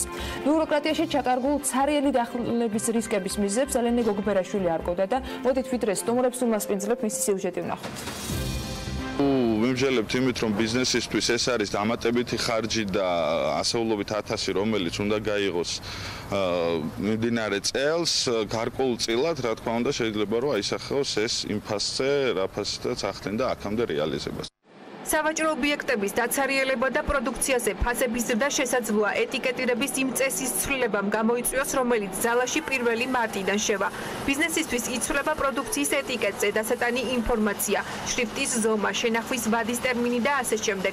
სადისტრიბუციო კომპანიები ამბობენ, რომ ახალი ეტიკეტის დამზადებას დრო და შესაბამისად ფინანსური რესურსი დასჭირდება, რადგან უკვე დაბეჭდილი და მომზადებული ფორმები 1 მარტიდან უვარგისი აღმოჩნდება. შედეგად კომპანიების ზარალი ასეულობით 1000 ლარს მიაღწევს. თანხები არის საკმაოდ სოლიდური და მხოლოდ პროდუქტის ერთ სახეობაზე ღირებულება შეადგენს 1500-დან 2000 ევრომდე. შესაბამისად, რიგი კომპანიებისთვის ეს შეიძლება ავიდეს ასეულობით 1000-ზე. უშუალოდ ერთი კომპანიისთვის. აქედან გამომდინარე, მიზანშეწონილად მეგვაჩნია და რომ მოხდეს გადავადება და კონკრეტულად განმარტებების გაკეთება სურსაც ეროვნული სამსახურის მიერ იმ მუხლებთან და პუნქტებთან დაკავშირებით, რომელთანაც კითხვები აქვს ადგილობრივ წარმოებლებს და სადისტრიბუციო კომპანიებს, ანუ მათ შორის იმპორტიორებს. ბიზნესის პოზიციას რეგულაციის გადავადებასთან დაკავშირებით იზიარებს საქართველოს ბიზნეს ომბუდსმანიც. ირაკლი ლექვინაძე ამბობს, რომ გარდა გონივრული ვადის მიცემისა, ბიზნეს რეგლამენტის შინაარსთან დაკავშირებული კითხვებიც აქვს, რომელიც უნდა დაზუსტდეს. ბიზნეს ომბუდსმენს იმედი აქვს, რომ მოლაპარაკებების პროცესში გარკვეულ კომპრომისს მიაღწევენ. ჩვენ ვფიქრობთ, რომ ვადასთან დაკავშირებით ეს იყოს 6 თვიდან წლის ბოლომდე პერიოდი, ალბათ რაც იქნება ოპტიმალური ბიზნესისთვის ამ საკითხთან დაკავშირებით. თუ არ იქნება რაიმე შეთანხმება, რასაც მე ვფიქრობ, რომ ჩვენ ვფიქრობთ, რომ ეს არ იქნება, იქნება ნებისმიერ შემთხვევაში რაიმე კომპრომისული გადაწყვეტილება. ბუნებრივია, არის ეს პრობლემა დღეს ბიზნესში და მხოლოდ ამიტომაც არის გარკვეული აქტიურობა მათი მხრიდან, ეს რომ მათ არ აწუხებდეთ ან ერთი კომპანიის პრობლემა იყოს, შეიძლება ითქვას, რომ ასეთ შემთხვევაში ესეთი სიმწვავე ამ საკითხს არ იქნებოდა. თუმცა დგას საკითხი და ჩვენ ვფიქრობთ, რომ ამ საკითხში ამ საკითხს დაუჭიროთ მხარი, რადგანაც ვფიქრობთ, რომ ეს მნიშვნელოვანია ბიზნესისთვის. ჯორჯიან ბეიკერს, რომელიც მწარმოებელია და ამავდროულად იმპორტირებული პროდუქციის რეალიზებასაც ახორციელებს, რეგულაციის გავლენით მიყენებული ზარალი ჯერ დათვლილი არ აქვს. თუმცა ამბობენ, რომ ახალი ეტიკეტების ბეჭდვას ვერც მათი კომპანია და ვერც მომწოდებლები დარჩენილ დროში ვერ მოასწრებენ. ჩვენს მიერ დამზადებული კლიშეების გადახედვა მოგვიწია და ეხლა ვჩქარობთ, რომ ეს ყველაფერი გავაკეთოთ და ვფიქრობ, რომ ეს ძალიან დიდ ხარჯებთან, პრობლემებთან დროში შეზღუდულ დროში ამის გაკეთება საკმაოდ რთულია. და ვფიქრობ, რომ ეს გაგვიჭირდება ჩვენ. გადავადება კარგი იქნებოდა, რა თქმა უნდა, თუნდაც ადმინისტრირების მხრივ, ანუ დადგენილება ძალაში შევიდა, მაგრამ ადმინისტრირება არ მოხდეს, თქვა 1 მარტს, რომ ჩვენი პროდუქცია ან ადგილზე წარმოებული, ან იმპორტირებული არ დაჯარიმდეს. სურსათის ეროვნული სააგენტო ბიზნესის პრეტენზიებს არიღებს და მათ სპეციალური განცხადებით პასუხობს. ტექნიკური რეგლამენტი მომხმარებლისთვის სურსათის შესახებ ინფორმაციის მიწოდების სურსათის ეტიკეტირების წესის შესახებ 2018 წლის სექტემბრიდან უნდა ამოქმედებულიყო. ბიზნეს სექტორის ინფორმირების მიზნით გაიმართა შეხვედრები, სადაც ბიზნესის წარმომადგენლებმა დამატებითი ვადა მოითხოვეს და კანონმდებლობის ამოქმედების თარიღის გადაწევის შესახებ მთავრობას მიმართეს. საქართველოს მთავრობამ გაითვალისწინა ბიზნეს სექტორის ინიციატივა და ტექნიკური რეგლამენტის ამოქმედების ვადა 6 თვით 2019 წლის მარტამდე გადაწია. შესაბამისად სურსათის ეროვნული სააგენტო არიზიარებს ბიზნეს სექტორის ცალკეული წარმომადგენლების ბრალდებას იმის თაობაზე, რომ ბიზნეს მოსამზადებელი პერიოდი არ მიეცა სურსათის ეტიკეტირების წესის ამოქმედებასთან დაკავშირებით. მიაღწევს თუ არა ბიზნესი რეგულატორთან კონსენსუსს ჯერ უცნობია. ნებისმიერ შემთხვევაში თუ ბიზნესი რეგულაციას დროში ვერ დაეწევა, არ არის გამორიცხული ეს ჯერ სასურსათო დახლებს, შემდეგ კი მოსახლეობის ჯიბეებს დაეწყოს. 1 მარტიდან შესაძლოა სავაჭრო ობიექტებზე თაროების დაცარიელება და პროდუქციაზე ფასების ზრდა დაიწყოს. ასევე შესაძლოა ადგილობრივი მწარმოებლების და იმპორტიორი კომპანიების ზარალმა ასეულობით 1000 ლარს გადააჭარბოს. ზუსტად ამ სიტყვებით იწყება დისტრიბუტორთა ბიზნეს ასოციაციის მიმართვა პრემიერისადმი, რომლის ავტორებიც ახლა სტუდიაში შემოგვიერთდნენ. მას პინძლობთ როგორც დავაანონსე ივაჭყონია, საქართველოს დისტრიბუტორთა ბიზნეს ასოციაციის თავმჯდომარეს და ლაშა ლომაურს, ამავე ასოციაციის რისკების მართვის მენეჯერს მოგესალმებით. მადლობა იმის რომ ხართ ჩვენთან ერთად. ანონსი, რომელიც ამ განცხადებიდან ამოიკითხა ნებისმიერმა მომხმარებელმა, მედიამ, ან თუნდაც ბიზნეს სექტორის სხვა დარგის წარმომადგენლებმა, იყო საკმაოდ შემაშფოთებელი. დახლები შეიძლება დაცარიელდეს, პროდუქტების ნაწილი გაძვირდეს და ასე შემდეგ. რატომ? გაცილებით შემაშფოთებელი იქნება შედეგი თუ რაღაც კონსენსუსს არ მივახცეთ 1 მარტამდე. აქ იცით რა შეა საქმე, ანუ რაღაც ცოტა პრინციპულად უდგება სურსათის უნებლობა, ეხლა განცხადებინა რაც მოვისმინეთ. რაც ვთვლი, რომ ძალიან არასწორი იქნება და უკვე ფაქტიურად ჩიხისკენ მიყავთ ის გზა და ანუ ხიდებსაც წვავენ, რომ რაღაცა მოლაპარაკებები გაიმართოს ჩვენ შორის. ეხლა რომ საუბრობენ აქ, რომ მივმართეთ, რა თქმა უნდა, 6 თვით ვითხოვეთ გადავადება და ვითხოვეთ რატო, რომ არის ბევრი უზუსტობა ამ კანონში და გვინდოდა რომ გარკვეულიყავით. ამაში გარკვეული პერიოდი ჩვენ დავჭირდა ზუსტად ამის გამო. ბატონი ლაშა თვეების განმავლობაში მუშაობდა და საკმაოდ შრომატევადიც იყო და არის ძალიან ბევრი საკითხი, რასთან დაკავშირებითაც ჩვენ ვთხოვეთ.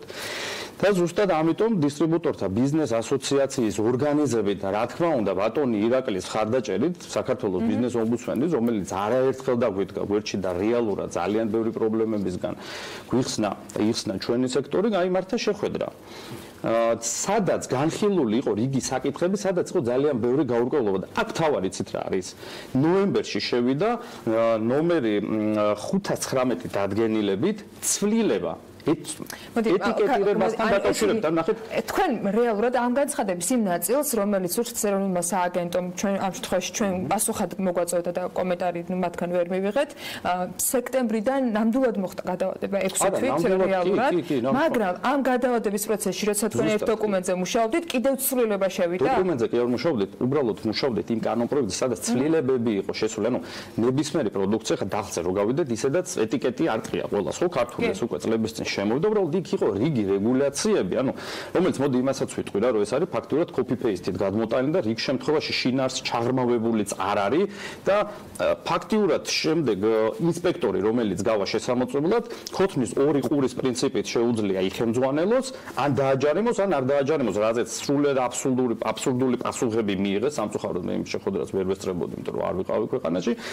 რომ თუ რაღაც ისეთ გადაწყვეტილებას მიიღოს ინსპექტორი, მომძანდით გაასაჩივრეთ და მე მოგეხსნება რას ქვია მოვედი გავასაჩივრე მოგეხსნება ჯარიმა ჩამიწერე გარკვევით რატო უნდა დავჯარიმდე და მხოლოდ ამის მერე რას ქვია ხა მე მაგაზე ვირბინო ვასაჩივრო და ბიზნესი იმის დრო აქვს რომ სადღაც ვირბინოს კიდე და ასაჩივროს ანუ აქ არის გარკვეული ცვლილებები ნომერ 519 დადგენილებით შეტანილი ანუ საკმაოდ მასშტაბური ხა რაზეც აუბრობდა თუნდაც იგივე ჯორჯიან ბეიქერს წარმომადგენელი არაერთ ადგილობრივ წარმოებელს შეექმნება პრობლემა რომ კლიშეების დამზადება მოუწევს უბრალოდ თავიდან რომ იქ არის რაღაც რიგი პრობლემები, რომლის ცვლილებაზეც არის საუბარი და ანუ ეხა ხო ხვდებით ეს არის ასობით 1000 ლარზე არის საუბარი, როდესაც კლიშეებზე გვაქვს საუბარი და როდესაც თერმულ ეტიკეტებზე გვაქვს საუბარი, რომლებიც უკვე ფაქტურად რიგ კომპანიებს შეკვეთილი აქვს და ეხლა უნდა ადგნენ და ისევ თავიდან უნდა შევკვეთო. ეხლა მეორე გასათვალისწინებელი რა არის, რომ საქართველოს იმდენად პატარა ქვეყანა არის, რომ რიგ შემთხვევაში წლობით უწევთ ხოლმე იმპორტიულ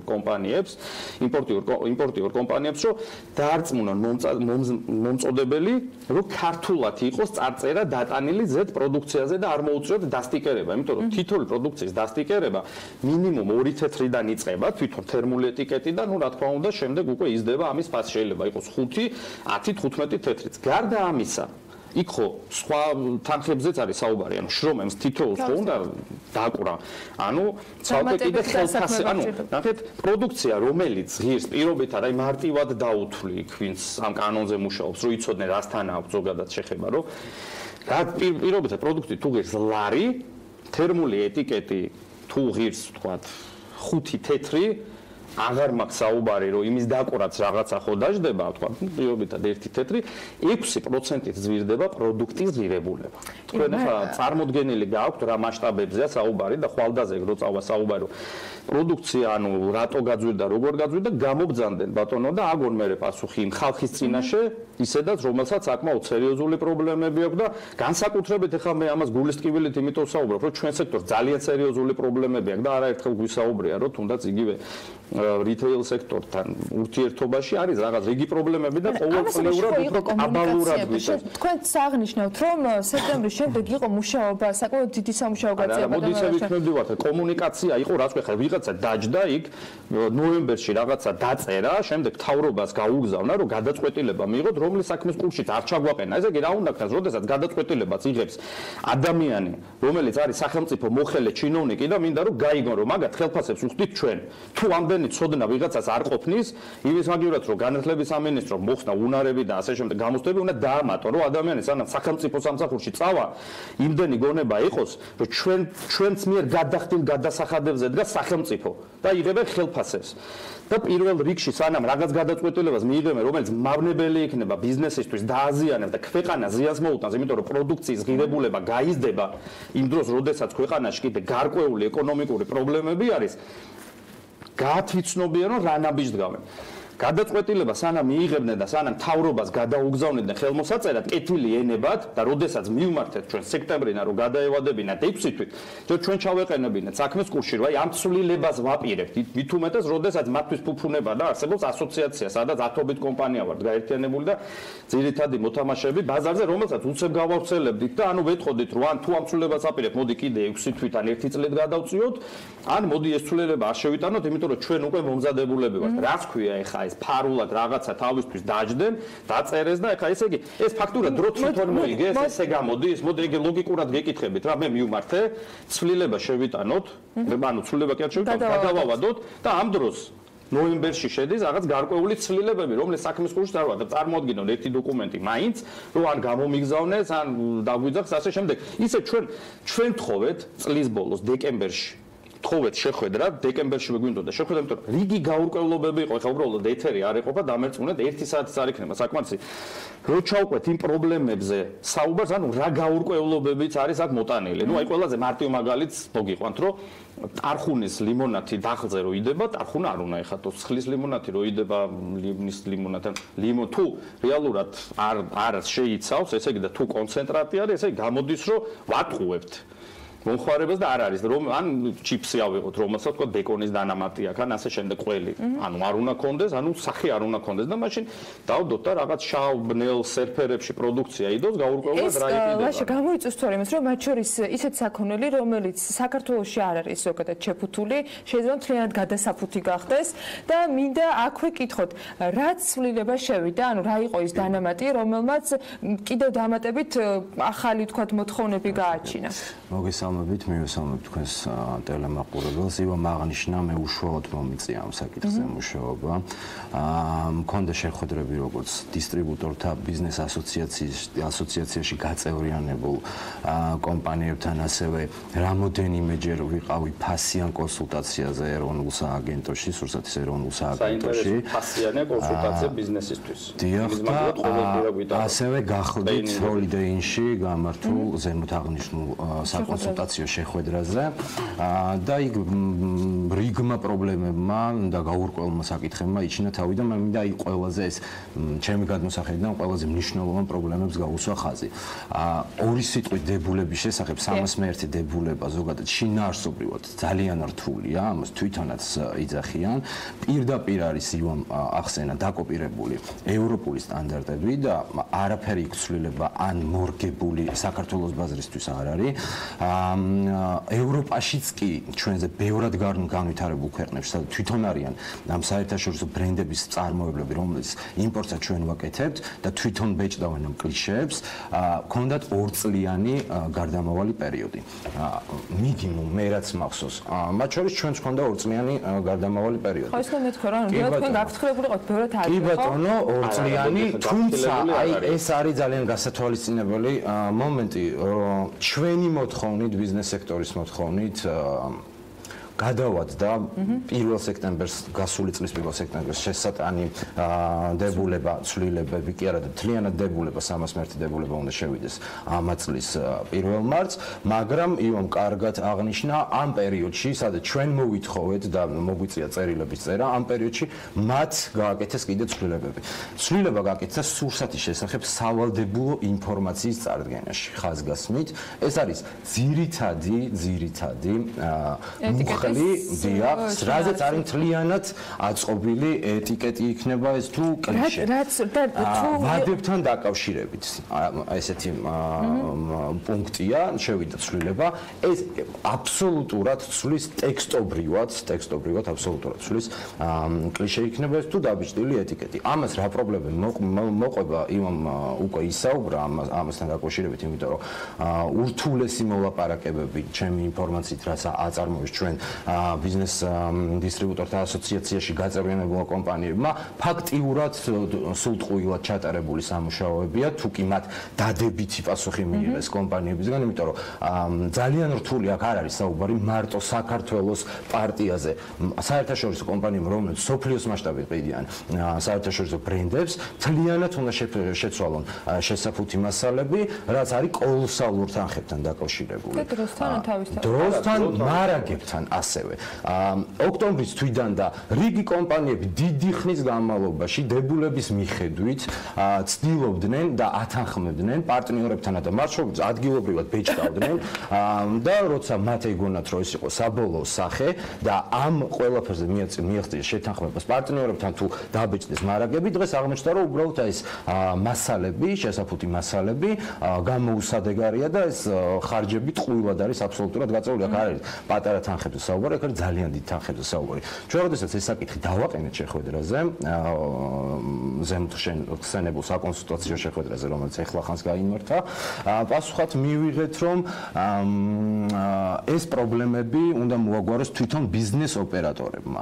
ანუ მარტივად რო ვთქვათ, სანამ პარტნიორი კომპანიები გამოცვლიან კლიშეებს, რომელიც შეიძლება ან მოხდეს, ან არ მოხდეს, ბიზნეს ოპერატორები ვალდებულნი არიან საწყობში, კი ბატონო, ეგრეთ წოდებულ საწყობში მოთავსებული მარაგები და ასევე რაც გზაშია 1 მარტამდე რაც შემოვა და მას შემდეგ რა მნიშვნელობა აქვს, ხელით კი დაბეჭდონ სტიკერი, შემდეგ დაიქირავონ ამისთვის მუშახელი და ეს არის ძალიან მასშტაბური სამუშაო დამერწმუნეთ რა.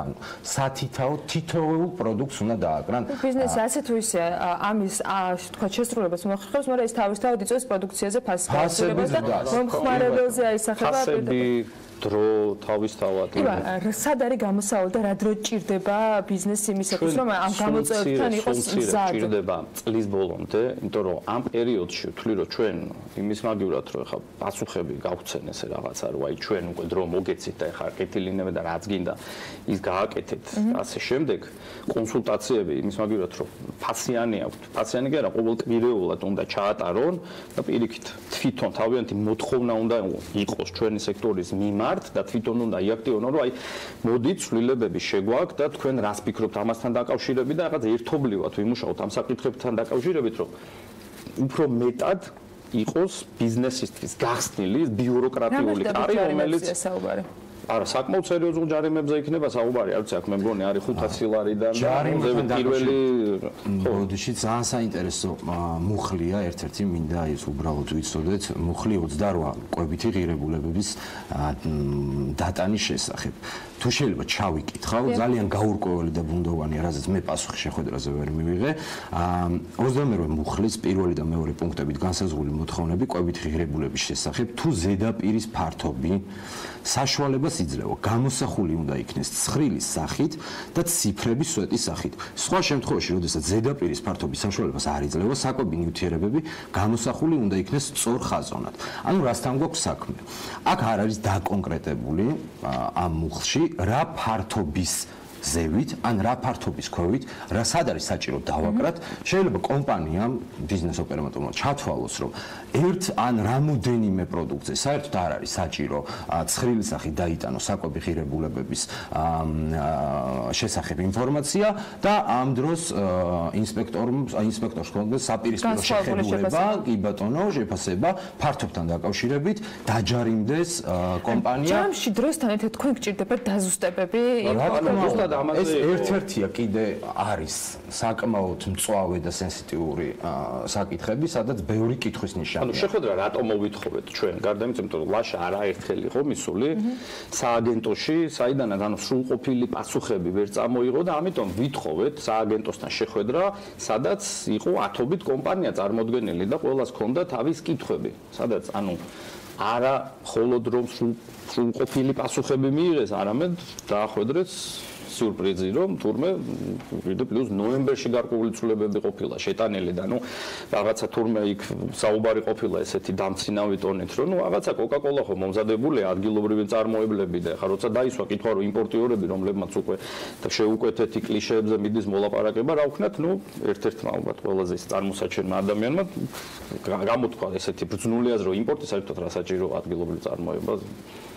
არ გვინდა, რა გვინდა ხა მსოფლიო ბრენდები, ხა Ferrero, Rocher, Marsi, ასე შემდეგ, რა გვინდა მსოფლიო ბრენდები, ალბათ, ნუ არ არის საჭირო და გავალთ ჩვენი პროდუქტით და გავალთ იმ პროდუქტით, რომელიც მართლა ჩვენი სახეა, გამოდენიმე დღის წინ, როდესაც თაფლზე იყო საუბარი, ანუ იმასაც კი აბსოლუტ ვანაცვლებთ, როდესაც რეალურად მართლა ის პროდუქტია, რომელიც ამოსაწევი არის და ხანუ, როდესაც სანამ სახელმწიფო მოხელეების მიდგომა ბიზნესის მიმართ იქნება ესეთი, საკმაოდ ბევრ პრობლემას წავაწყდებით ქვეყანაში და ამიტომ ცნობიერება უნდა გაიზარდოს ქვეყანა დგას ბიზნესზე, ხელფას რასაც იღებენ, არის ბიზნესიდან შესული გადასახადები. როდესაც იმ ტოტს რომელზეც ზიხარ, ხვალე პრობლემას მარტო შენ თავს კი არ შეუქმნი, შენ მომავალს უქმნი და ქვეყნის მომავალს უქმნი და იმ თაობას უქმნი, რომლისთვისაც ჩვენ ვიბრძვით. და ანუ ეს ძალიან მოკლე კითხვა მაქვს, არის თუ არა რაიმე შეხვედრა დაგეგმილია, რაიმე ფორმით კომუნიკაცია? უახლოეს დღეებში არის ბატონ ირაკლი ლექვინაძესთან ისეთი ადგილობრივი წარმოებლების შეხვედრა დაგეგმილი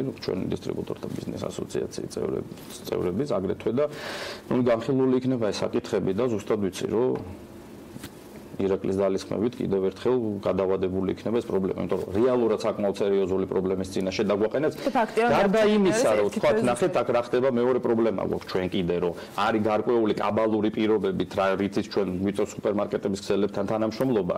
გარკვეულ პერიოდში პრობლემა შეიქმნა და პროდუქცია რაღაც რიგი პრობლემა თუნდაც იგივე სტიკერების გამო ვერ მივაწოდეთ. მაგ შემთხვევაში უკვე მათი მხრიდან ვჯარიმდებთ. ხვდებით ახლა რა მდგომარეობაშია ჩვენი სექტორი? რეალურად ბევრი რისკია. ანუ ერთი ბიზნეს ოპერატორი დაგვაჯარიმებს იმის გამო რომ დროულად პროდუქციას ვერ ვაწვდით და აქედან სურსათმsobლობა რომ არასწორად არის დასტიკერებული. ანუ იმიტომ ვიძახი რომ დახლები დაცარიელებული კი არ დახდება, ბიზნეს ოპერატორები გაქრებიან და ვინ აგებს მერე პასუხს? ის ადამიანები, ვის თავისთვის ზიან წერენ და კითხულობენ ამ არგუმენტებს რამდენად გაიზიარებენ შესაბამისი ადრესატები, რა თქმა უნდა ამ შეხვედრასთან დაკავშირებითაც აუცილებლად ინფორმირებული იქნება ჩვენი მაყურებელი, რა ვთქვათ, განვითარებას პოვებს ეს კომუნიკაცია. მადლობა კიდევ ერთხელ მსროლელობისთვის და დილა ჭყონია, საქართველოს დისტრიბუტორთა ბიზნეს ასოციაციის თავმჯდომარე და ლაშა საქართველოს დისტრიბუტორთა ბიზნეს ასოციაციის რისკების მართვის მენეჯერი იყვნენ საქმიანი დილის სტუმრები და როგორც უკვე აღნიშნე ამ თემასთან დაკავშირებით BMG-ის მკითხველის და რა თქმა უნდა ჩვენი ეთერების მაყურებლებით სრულად იქნებიან ინფორმირებულები. მცირე სარეკლამო პაუზა გველოდება ახლა წინ და რამდენიმე წუთში დაგებრუნდებით.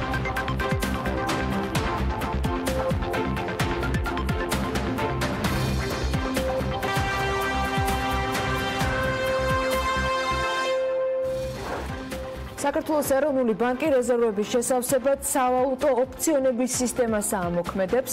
სოფლის მხარდაჭერის პროგრამის ბიუჯეტი გაორმაგდება და უკვე მიმდინარე წელს 20 მილიონი ლარის ნაცვლად მცირე მასშტაბის პროექტებზე 40 მილიონი ლარი დაიხარჯება. 2020 წელს საქართველოში 270 მეგავატი დადგმული სიმძლავრის ქარის 5 ახალი ელექტროსადგურის ამოქმედება ანონსდება. ბიზნესი ახლებით დაუბრუნდით საქმიანი დილის ეთერში. 2019 წლიდან რეზერვების შესავსებად ეროვნული ბანკი უკვე არსებულ სავალუტო აუქციონებთან ერთად ახალ ინსტრუმენტ სავალუტო ოპციონებს გამოიყენებს. სების განცხადებით ეს ინსტრუმენტი ერთი მხრივ უფრო მეტ სიცხადეს შეიტანს ეროვნული ბანკის მიერ მოსალოდნელი სავალუტო შესყიდვების შესახებ, ხოლო მეორე უზრუნველყოფს რომ ვალუტის შესყიდვამ გაცვლით კურსზე მინიმალური ზეგავლენა მოახდინოს. არსებული გეგმის მიხედვით საქართველოს ეროვნული ბანკი ყოველივე აუქციონის წესით გაყიდვის ოპციონებს 50 მილიონი ლარის ყიდვის უფლებით. ოპციონი კი უფლებას აძლევს, რომ მფლობელს შეიძინოს ლარი მომდევნო 1 თვის განმავლობაში, მხოლოდ იმ დღეს, როდესაც ლარის ოფიციალური კურსი წინა 20 სამუშაო დღის საშუალო გაცვლით კურსზე მყარია. ეს შეზღუდვა უზრუნველყოფს საერთაშორისო რეზერვების ავტომატურად შევსებას, მხოლოდ იმ პერიოდში, როდესაც ლარს გამყარების ტენდენცია აქვს. იმ შემთხვევაში, თუ ოპციონის მოქმედების ვადაში არც ერთ დღეს ოფიციალური გაცვლითი კურსი არ იქნება წინა 20 დღის საშუალოზე უფრო მყარი, ოპციონის მფლობელი ვერ მოახდენს მის აღსრულებას. იანვარში სებმა სულ 6 სავალუტო ინტერვენცია განახორციელა, რა დროსაც ჯამში სავალუტო რეზერვები 85 მილიონი ლარით შეივსო. ფინანსებთან ხელმისაწვდომობა და განათლება ეს არის ის ძირითადი პრობლემები, რომელსაც სოფლის მეურნეობის სფეროში დასაქმებული პირები აწყდებიან. სწორედ ამ თემაზე ფერმერთა ასოციაციის ხელმძღვანელმა კიდევ ერთხელ ისაუბრა და ის ამბობს, რომ პრობლემურია აგროდაზღვევის საკითხიც. რამდენადაც ის არაფინანსებს მაგალითად საგაზაფხულო ყინვას, რაც აგრარულ სექტორში დასაქმებულებისათვის განსაკუთრებულ პრობლემას წარმოადგენს. კომპანია ჩემი რანჩოს ხელმძღვანელი კი ფინანსებზე ხელმისაწვდომობის პრობლემასთან დაკავშირებით რამდენიმე თემაზე აკეთებს აქცენტს.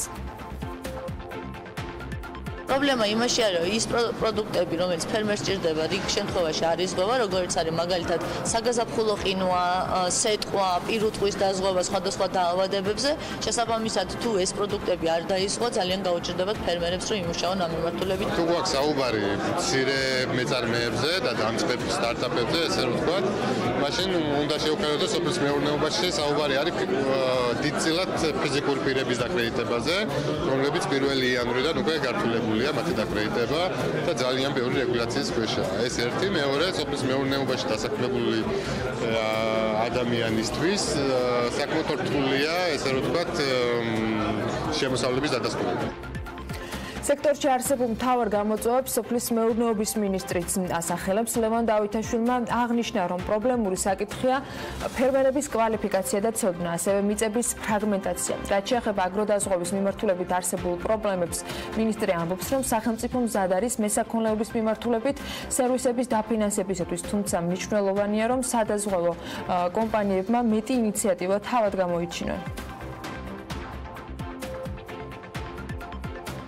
ეს უკავშირდება აგრარულ სფეროში დასაქმებული მოსახლეობის კონკურენტუნარიანობის ამაღლებას. ჩვენ მქონდა საუბარი პროგრამებზე, რომელიც ზუსტად ამას ეხმიანება, იმას, რაც ჩვენთვის მთავარი გამოწვევა, ეს არის კვალიფიკაცია და ცოდნა და ფერმერებისთვის საკონსულტაციო მომსახურების მიწოდება უფასოდ ყველა რეგიონში, ყველა ფერმერისთვის, იმისთვის, რომ მათ ცოდნაზე დაფუძნებით შეძლონ უფრო კონკურენტუნარიანი გახადონ თავიანთი საქმიანობა. საუბარი მქონდა ფინანსებზე ხელმისაწვდომობის ინსტრუმენტებზე და ახალი ინსტრუმენტებს, რომელსაც 2019 წელს ვგეგმავთ.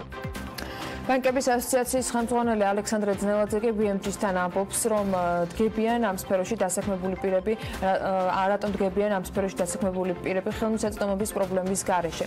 მისი თქმით, რამდენიმე პრობლემა იკვეთება, მაგალითად ძნელაძე განმარტავს, რომ ხშირ შემთხვევაში მცირე მეწარმეები ფიზიკური პირები არიან, რომელთა დაკრედიტებაც 1 იანვრიდან ამოქმედებული ახალი რეგულაციების გამო დღევანდელ რეალობაში განსაკუთრებით გართულდა. თუმცა ბანკების ასოციაციის ხელმძღვანელი აღნიშნავს, რომ მათზე სესხების გაცემა მანამდეც პრობლემური იყო.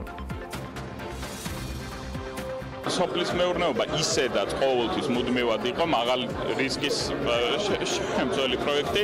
დღის მდგომარეობით არის სახელმწიფო პროექტები, როგორც სადაზღვევო მიმართულებით, ასევე თანადაფინანსების და საგარანტიო თანხის გამოყოფის მიმართულებით, რომელიც იმედი მაქვს, რომ საკმაოდ მნიშვნელოვნად ხელშეუწყობს ამ მიმართულების განვითარებას და დაფინანსებას უფრო ხელმისაწვდომს გახდის. მესამე პრობლემა არის, თქვათ, იგივე ამ მიმართულებით მიწების თანაწევრების ნაწილი არის, რომელიც ერთიანი მიწის, თქვათ, არარსებობის სოფლის მხარდაჭერის პროგრამის ბიუჯეტი გაორმაგდება და უკვე მიმდინარე წელს 20 მილიონის ნაცვლად სხვადასხვა მცირე მასშტაბის პროექტზე 40 მილიონი ლარი დაიხარჯება.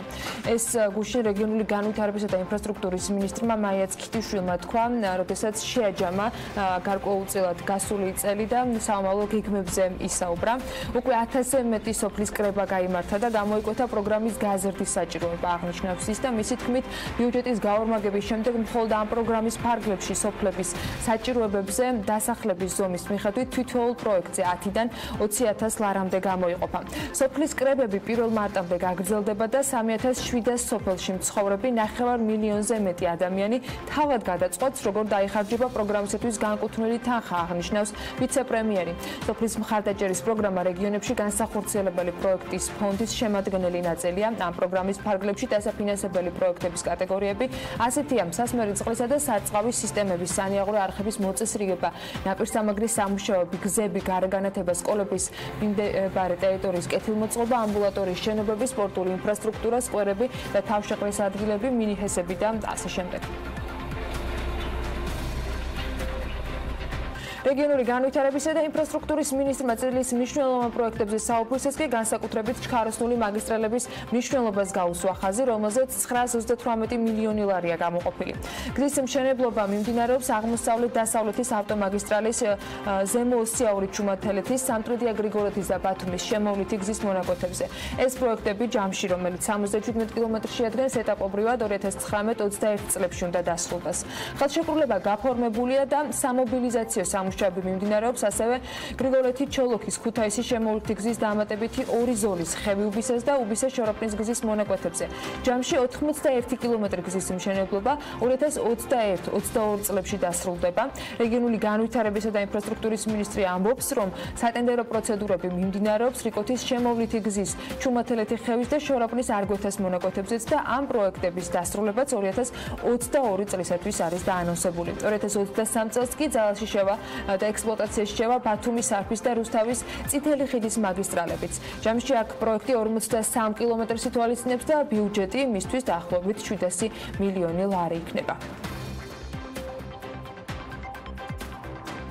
2020 წელს საქართველოში 270 მეგავატი დადგმული სიმძლავრის ქარის 5 ახალი ელექტროსადგური ამოქმედება. ეს უკვე ეკონომიკის მინისტრის მოადგილის ნათია თურნავას განცხადებიდან ინფორმაცია. ის ამბობს, რომ ჩატარებულია კვლევები ქარის ენერგიის პოტენციალის შესასწავლად, რომლის თანახმადაც საქართველოს ელექტროსისტემას აქვს ქარის ინტეგრირების ფიქსირებული შესაძლებლობები, რომელიც იზრდება დროთა განმავლობაში. თურნავამ ეკონომიკურ კონფერენციაზე საქართველოს და მსოფლიო 2019 პანელზე სიტყვით გამოსვლისას საუბრისას თქვა, რომ ტექნოლოგიების განვითარება ქარის სადგურების მიერ გამომუშავებული თვითღირებულების შემცირებას იწვევს, რაც ამ მიმართულებას ინვესტორებისათვის კიდევ უფრო მიმზიდველს ხდის. განახლებადი ენერგიების ქსელთან ინტეგრირების კვლევის მიხედვით ქარის ელექტროენერგეტიკიდან საქართველოს შეუძლია მიიღოს 2020 წლისათვის 322 მეგავატი, 25 წლისათვის 665 მეგავატი, ხოლო 2030 წლისათვის 1330 მეგავატი დადგმული სიმძლავრე. ამჟამად საქართველოში მხოლოდ ერთი გორის ქარის ელექტროსადგური ფუნქციონირებს, მისი სიმძლავრე კი 20,7 მეგავატია. 2017 წელს მან 84,200,000 კილოვატ-საათი გამოიმუშავა, ეს საერთო მოხმარების მხოლოდ 0,7%-ია.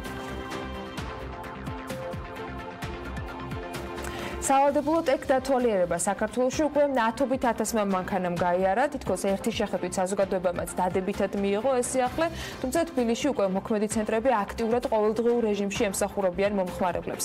Pirveli საქართველოში რამდენიმე ათეული სერვის ცენტრით არის წარმოდგენილი და მისი გაფართოებაც გეგმაშია. ელენე ჩომახიძე იმყოფებოდა ერთ-ერთ მათ ცენტრში და დაინტერესდა, როგორ მიმდინარეობს ტექ დათვალიერების პროცესი და ახლა გვექნება საშუალება ვნახოთ, რა გზას გადის ავტომობილი რეგისტრაციიდან ინსპექტირების პროცესის დასრულებამდე. სავალდებულო ტექნათვალიერებისთვის მომხმარებლებს თბილისში ამჟამად Greenway-ის 7 სერვის ცენტრი ემსახურება, რომელთა რიცხვიც ახლო მომავალში 10-მდე უნდა გაიზარდოს. შეუნიღბავი თვალითაც ადვილი შესამჩნევია, რომ აღნიშნული ცენტრები მოქნილი ადგილმდებარეობითა და სერვისით გამოირჩევა. რაც შეეხება მომსახურებას, კომპანიაში ვიზიტის დაჯავშნის პრაქტიკული და მარტივი სისტემა მოქმედებს. უმარტივესად G ეს იმ ვებგვერდის დასახელებაა, საიდანაც მომხმარებელი უმოკლეს დროში ჯავშნის ვიზიტს და მოსაბეზრებელ რიგებს ირიდებს თავიდან. უკვე ადგილზე მისვლისას კი მათ პროფესიონალი ინსპექტორები უწევენ მომსახურებას. კომპანია Greenway-ში დღეს უკვე დასაქმებულია 200-მდე ადამიანი. ჩვენთან დასაქმებული არის კვალიფიციური კადრები. მოთხოვნაც იყო, რომ აუცილებლად ჰქონდათ ან სპეციალური განათლება ამ მიმართულებით, ან გამოცდილება სამუშაო. შესაბამისად, ყველა კადრი არის მაღალკვალიფიციური, რომელიც მაღალი ხარისხის სერვისს თავაზობს მომხმარებელს. მნიშვნელოვანი აღინიშნოს, რომ ჩვენ თანამშრომლობთ ესპანურ კომპანიასთან A+-თან და სწორედ მათი სტანდარტი არის დანერგილი დღეს საქართველოში. დღესდღეობით Greenway-ის თითოეული ცენტრი დღის განმავლობაში კატეგორიის მიხედვით მინიმუმ 200 მანქანას ემსახურება. ტექნიკური პერსონალი აღნიშნავს, რომ სიახლეს სავალდებულო ტექნათვალიერებასთან დაკავშირებით საზოგადოება დადებითად შეხვდა და მომართვიანობის ტენდენციაც დადებითია. რაც შეეხება თავად მომსახურების პროცედურას, ის სწრაფი, ეფექტიანი და სანდოა. მოდის მომხმარებელი 15-20 წუთი ჭირდება დაახლოებით მომსახურებას.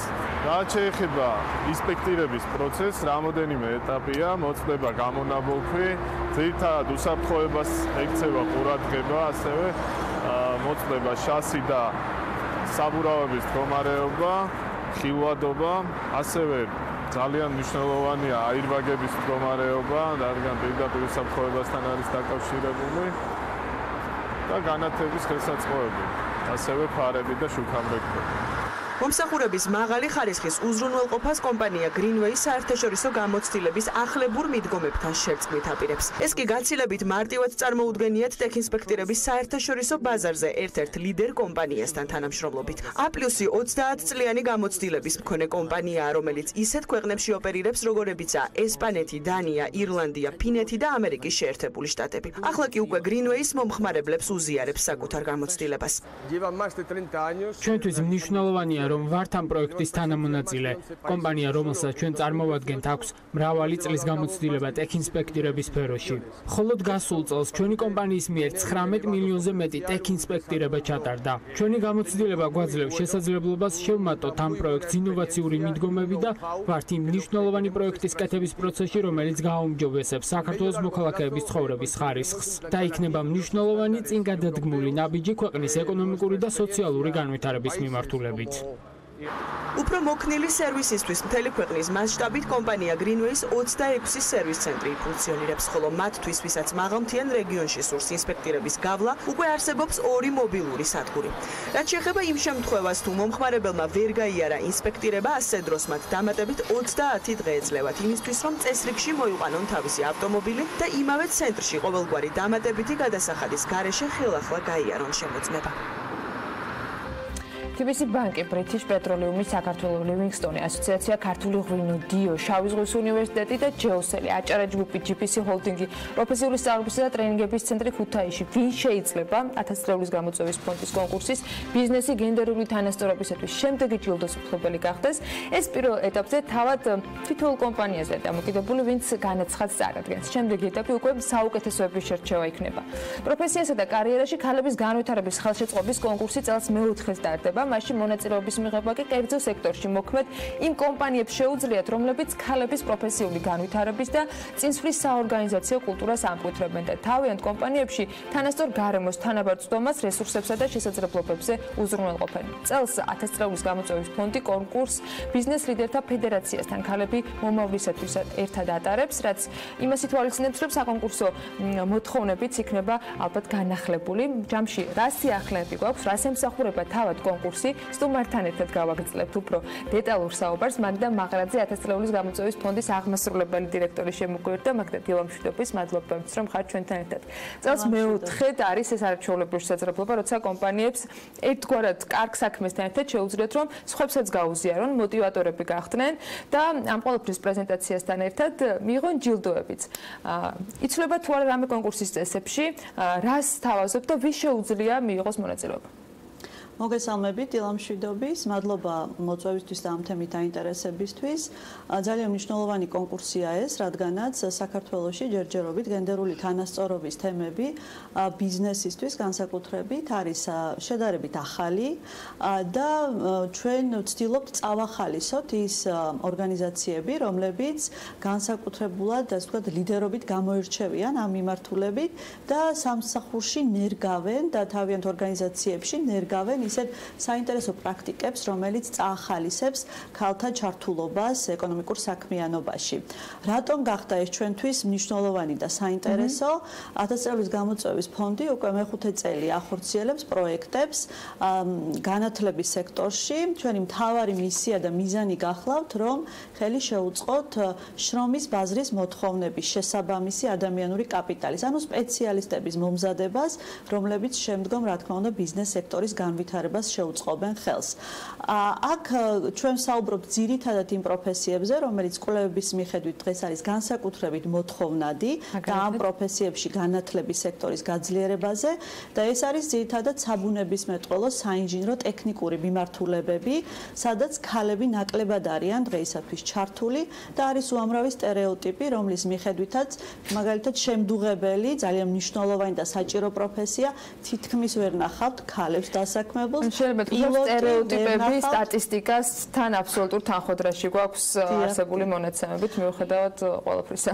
ნამდვილად და სწორედ ამიტომ გადავწყვიტეთ, რომ მიუხედავად იმისა, რომ განათლების სექტორში საკმაოდ დიდ წარმატებებს მივაღწიეთ და თუ ნახავთ ჩვენს მონაცემებს, ტექნიკურ მიმართულებებში უკვე 16% ჩართული სტუდენტებისა პროფესიულ საგანმანათლებლო პროგრამებში, რომლებიც ჩვენ დავაფინანსეთ 51 ახალ პროგრამაში, 2000 სტუდენტზე მეტი ყავს და 16% უკვე ქალია, ეს ძალიან დიდი მიღწევაა. ასევე სან-დიეგოს სახელმწიფო უნივერსიტეტის პროგრამებში, სადაც საუბარი გვაქვს საინჟინრო, ასევე საინჟინრო საბუნებისმეტყველო დარგებზე, აქ ქალები, გოგონები არიან 36% სტუდენტები, დაახლოებით 600 სტუდენტიდან. ეს უკვე ძალიან კარგი მაჩვენებელია და ძალიან დიდი, ასე ვთქვათ, ძალიან მნიშვნელოვანია, როცა ჯერ კიდევ სასწავლო პლატფორმაზე ჩნდება რეალურად განათლების სფეროში ჩნდება იმის ნიშნები, რომ ამ მიმართულებით დასაქმების ინტერესი არსებობს გოგონების და ქალების მხრიდან, მაგრამ მეორე არის თავად კომპანიებში არსებული სიტუაცია. მეოთხე წელია წელს, თუმცა წინა გასული 3 წელი არ იყო ერთფეროვანი, ძალიან საინტერესო პროექტები იყო წარმოდგენილი. შენი დაკვირვებით, პირადი შთაბეჭდილებით, პროგრესი არსებობს თავად კომპანიების მხრიდან, ბიზნეს სექტორის მხრიდან, რომელსაც შეიძლება არ ქონდეს სურვილი ოდესღაც რომ რაიმე ფორმით წაეხალისებინა გენდერული თანასწორობა. მეორე მხრივ ეს შეიძლება სრულზე არ იყო დამოკიდებული და ავტომატურ რეჟიმში ხდებოდა. რამე შეიცვალა ამ მხრივ? ავტომატურ რეჟიმში ნაკლებად ხდება ეს, რადგანაც მოთხოვნა როგორც ესეთი ვთქვათ ან რეგულაციები არ არის და ვერც იქნება. თავარი ამ კონკურსის მიღწევა გახლავთ ის, რომ კერძო სექტორმა დაიწყო ფიქრი ამ თემაზე და დაიწყო ძიება იმ პრაქტიკის პრობლემა დაიქვამენ თუ უბრალოდ გარემოებებმა შექმნა ის სიტუაცია, რომ აქვავენ როგორც წამახალისებელ ასე ვთქვათ, მნიშვნელოვან ასპექტს ბიზნესის განვითარების, რადგანაც კვლევებს უკვე ყურადღებას ვაქცევთ ყველა მიმართულებით და ძალიან საინტერესო კვლევები გვაქვს საქართველოში, 2018 წელს ჩატარებულ ერთ-ერთ კვლევას თუ მივაქცევთ ყურადღებას და ვიცით, რომ სოფლიო ბანკი ამბობს, რომ თუ ქალთა ჩართულობა საქართველოში ეკონომიკურ საქმიანობაში მოიმატებს, მთლიანი შიდა პროდუქტი საქართველოში 16%-ით გაიზრდება. ანუ რაზე ვსაუბრობ? ქალების ჩართულობა, რომლებიც ჩვენი მოსახლეობის ნახევარზე მეტია, დღეს საქართველოში არ არის საკმარისი, არც კერძო სექტორში, არც პოლიტიკაში, არც სხვა წამყვან, ასე ვთქვათ, სექტორებში და არის ძალიან საინტერესო სტერეოტიპები თუ რატომ. შარშან ჩატარებული კვლევა გვეუბნება, რომ გამოკითხულ ქალთა 5 ქალიდან 1 ამბობს, რომ ოჯახის, ასე ვთქვათ, მოვლა და საოჯახო საქმიანობა არის მისთვის პრიორიტეტი და ქალისთვის ყველაზე მნიშვნელოვანი საქმე. მაშინ, როდესაც 50 კაციდან 1 ამბობს იგივეს. ქალი სახლში ატარებს საქართველოში 45 საათს უთმობს კვირაში სხვა საოჯახო საქმეებს. მაშინ, როდესაც მამაკაცი დაახლოებით 15 საათს უთმობს ოჯახში საქმეს. ახლა 45 საათი კვირაში არის სრული, ესე ვთქვათ, სრულუფლებიანი სამუშაო და რეალურად ეს სერიოზულ პრობლემას ეკონომიკური დოვლათი შეიქმნას, რომელიც იგივე იმ მონაცემს მოგწევს. და ეკონომიკური დოვლათის შექმნა აქ უკვე ბიზნესის, ასე ვთქვათ, ძალიან მნიშვნელოვანი როლი აქვს ბიზნესს, რომელმაც უნდა წაახალისოს ქალების ჩართულობა და სწორედ ამ, ასე ვთქვათ, მიზნის მისაღწევად დავიწყეთ ჩვენ 4 წლის წინ კონკურსი ბიზნესი გენდერული თანასწორობისთვის და შევუერთდით გაეროს ქალთა უფლებების გაძლიერების პრინციპებს, განსაკუთრებით ჩვენთვის პრიორიტეტია მეოთხე პრინციპი, რომლის მიხედვითაც კერძო სექტორმა უნდა დაანერგოს ისეთი პრაქტიკა და პოლიტიკა, რომელიც ხელს შეუწყობს ქალების პროფესიულ განვითარებას, პროფესიულ განათლებას და ზოგადად განათლებაში და სასწავლო პროგრამებში ჩართვას. ის კომპანიები, რომლებიც თქვენ დაასახელეთ, ნამდვილად ლიდერები არიან დღეს ამ მიმართულებით, რადგანაც მათ შემოგთავაზეს და უკვე დანერგილი აქვთ და გააგრძელეს დანერგვა ისეთი მნიშვნელოვანი მაგალითებისა, რაც ნამდვილად წაახალისებს და სხვათა შორის საკმაოდ ინოვაციური, ასე ვთქვათ, პროექტები აქვთ წარმოდგენილი, მათ შორის ქალთა დასაქმება, როგორ შეუწყოთ ხელი ქალებს სამუშაო ადგილზე, თუნდაც იმის გათვალისწინებით, რომ მათ ასევე საოჯახო საქმეების გაძღოლა უწევთ და როგორ შეუქმნათ მათ ისეთი გარემო, რომ ქალი სრულფასოვნად იყოს ჩართული. ერთგვარი წახალისება არის მათ შორის ეს კონკურსიც ასეთი კომპანიებისათვის. მოდით ცოტა ტექნიკურ დეტალებზე ვიკითხავ. ვის შეუძლია წარადგინოს, როდემდე შეუძლიათ, რა ფორმით უნდა იყოს ეს განაცხადი წარმოდგენილი და რა ეტაპები უნდა გაიაროს, ვინ არჩევს გამარჯვებულებს? 1000 წევრის გამოწვევის ფონდის ვებგვერდზე უკვე დევს სააპლიკაციო ფორმა, რომელიც საქართველოში რეგისტრირებულ ყველა კერძო სამართლის იურიდიულ პირს შეუძლია შეავსოს და მიიღოს მონაწილეობა კონკურსში. 15 თებერვლამდე არის ვადა პროექტების წარმოდგენის. პროექტებს განიხილავს დამოუკიდებელი კომისია, ჟიური, რომელიც შედგება როგორც კერძო სექტორის, ასევე განათლების და არასამთავრობო სექტორების წარმომადგენლებისგან და მარტში გამოვლინდება 3 გამარჯვებული, რომელიც დაჯილდოვდება. აქვე ძალიან მნიშვნელოვანი აღინიშნოს, რომ ცვლილება და ასე ვთქვათ, მიღწევები, რაც ამ პროექტს აქვს, არის ის, რომ იმ კომპანიების უმეტესობა, რომელიც კონკურსში იმარჯვებს, შემდგომ უერთდება გაეროს ქალთა უფლებების გაძლიერების პრინციპებს. ეს გახლავთ საერთაშორისო პლატფორმა, სადაც 1000-ზე მეტი კომპანია არის დღეს უკვე ჩართული და ისინი უკვე ამ მოძრაობის წევრები ხდებიან და მნიშვნელოვანია, რომ საქართველოში არსებული ბიზნესები საერთაშორისო მოძრაობებს უერთდებიან ამ მხრივ. და რაც უფრო მეტი ვიქნებით ამ მიმართულებით, კიდევ უფრო საინტერესო იქნება. ძალიან დიდი მადლობა. მე დარწმუნებულია, რომ ძალიან საინტერესო პროექტები იქნება მთელი ამ კონკურსის გამარჯვების წარმოდგენილი და რა თქმა უნდა ის სამეული განსაკუთრებით საინტერესოა, ვინ მოახერხებს წელს ამ ჯილდოს მიღებას, რომელთა შესახებაც საქმიანი დილის ეთერში აუცილებლად მოვყვებით მაყურებლებს. წარმატებები მაგდა ამ პროექტში და არა მხოლოდ ამ პროექტში. მაგდა მაღრაძეს 1000 წევრის გამოწვევის ფონდის აღმასრულებელ დირექტორს მას მისდობდით საქმიანი დილის სტუდიაში. ბიომცეთის განსაკუთრებით საინტერესო თემა და მე მგონი ეს ჩანს კიდევ სტერეოტიპებს რომ თავი დავანებოთ, ქალები დომინირებენ ჩვენთან, მიუხედავად იმისა, რომ გიორგი არის ხოლმე ხშირად წარმოდგენილი მათ შორის ამ ეთერში. მოგეთ წარმატებები ამ არაჩვეულებრივ კონკურსში ყველა იმ კომპანიას, ვინც იქნება მასში მონაწილე. მცირე სარეკლამო პაუზა გველდება და რამდენიმე წუთში დაგებრუნდებით.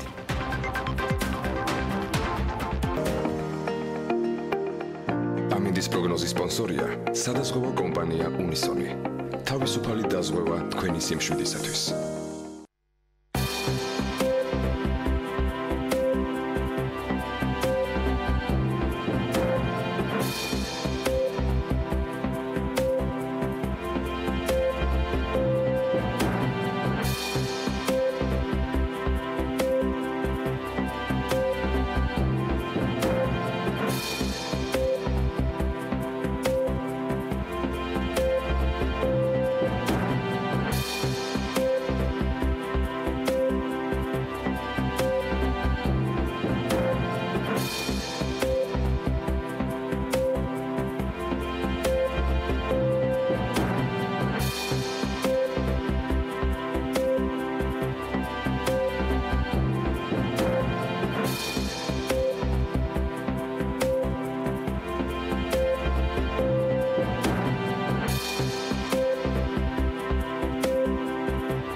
ამის პროგნოზის სპონსორია სადაზღვევო კომპანია უნისონი.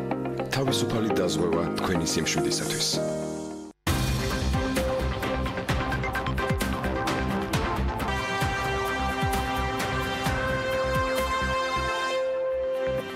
ეს ყურე ჩინეთზე საუბრით დავიწყოთ და ისე გამოვიდა რომ ფაქტობრივად ყოველდღურად ჩინეთ-საქართველოს სავაჭრო ურთიერთობების სხვადასხვა სფეროს შევეხეთ. დღეს ერთგვარად შეჯამება შევესწრებით ჩინეთში საქართველოს ელჩთან ერთად რამდენიმე მიმართულებისა ბექაბასიკაძე შემოგვიერთდა და მასთან ერთად ვისაუბრებთ ჩვენ სტუმართან ამ თემებზე. სიახლეც გვაქვს 28 იანვარს ჩინეთის ქალაქ გუანჯოუში საქართველოს სავაჭრო სამრეწველო პალატის მხარდაჭერით ერთი სარტყელი ერთი გზის საქართველოს ბიზნეს სახლი გაიხსნა. პროექტი კი მნიშვნელოვანი და გამორჩეული იმით, რომ ჩინეთის ბაზარზე ქართული პროდუქცია ასეთი მრავალფეროვანი ასორტიმენტით პირველად წარდგა. რა შესაძლებლობას იძლევა ბიზნეს სახლი და რა სამიზნე აქვს საელჩოს ორი ქვეყნის ეკონომიკური ურთიერთობისაგან მეტის აგებლის მისაღებად. სწორედ ამ კითხვაზე პასუხის მისაღებად გვერდება არჩილ კალანდია, საქართველოს ელჩი ჩინეთში. მოგესალმებით ბატონო არჩილ, მადლობა იმისთვის, რომ საქმიანი დილის ეთერში გვერთვებით და მინდა სწორედ იმ კითხვით დავიწყო, რომელიც ამ ამბავს ეხება. რას წარმოადგენს ეს სახლი და რა შესაძლებლობებს ხსნის ქართული ბიზნესებისთვის? დიდი მადლობა კიდევ ერთხელ. პირველ რიგში მინდა აღვნიშნო, რომ 28 იანვარს გვანდუნგის პროვინციის ქალაქ გუანჯოუში, რომელიც გახლავთ ამ რეგიონის დედაქალაქი, გაიხსნა სარტყელისა და გზის ინიციატივასთან დაკავშირებით საქართველოს ბიზნეს სახლი, რომელიც მთავარი მიზანიც გახლავთ ქართული პროდუქციის ექსპორტის და ცნობადობის ამაღლება ჩინეთის ბაზარზე. ეს ძალიან მნიშვნელოვანი ბიზნეს სახლია, რაც ხელს შეუწყობს როგორც ადგილობრივ რეგიონში საქართველოს პროდუქციის ექსპორტს, ასევე დანარჩენი ჩინეთის მასშტაბით. ამ ბიზნეს სახლში წარმოდგენილია 20-ზე მეტი ქართული კომპანია. ეს ბიზნეს სახლი დაარსდა გუანდუნგის პროვინციაში საქართველოს სავაჭრო სამრეწველო პალატის ინიციატივით და ადგილობრივი მთავრობის ხელშეწყობით.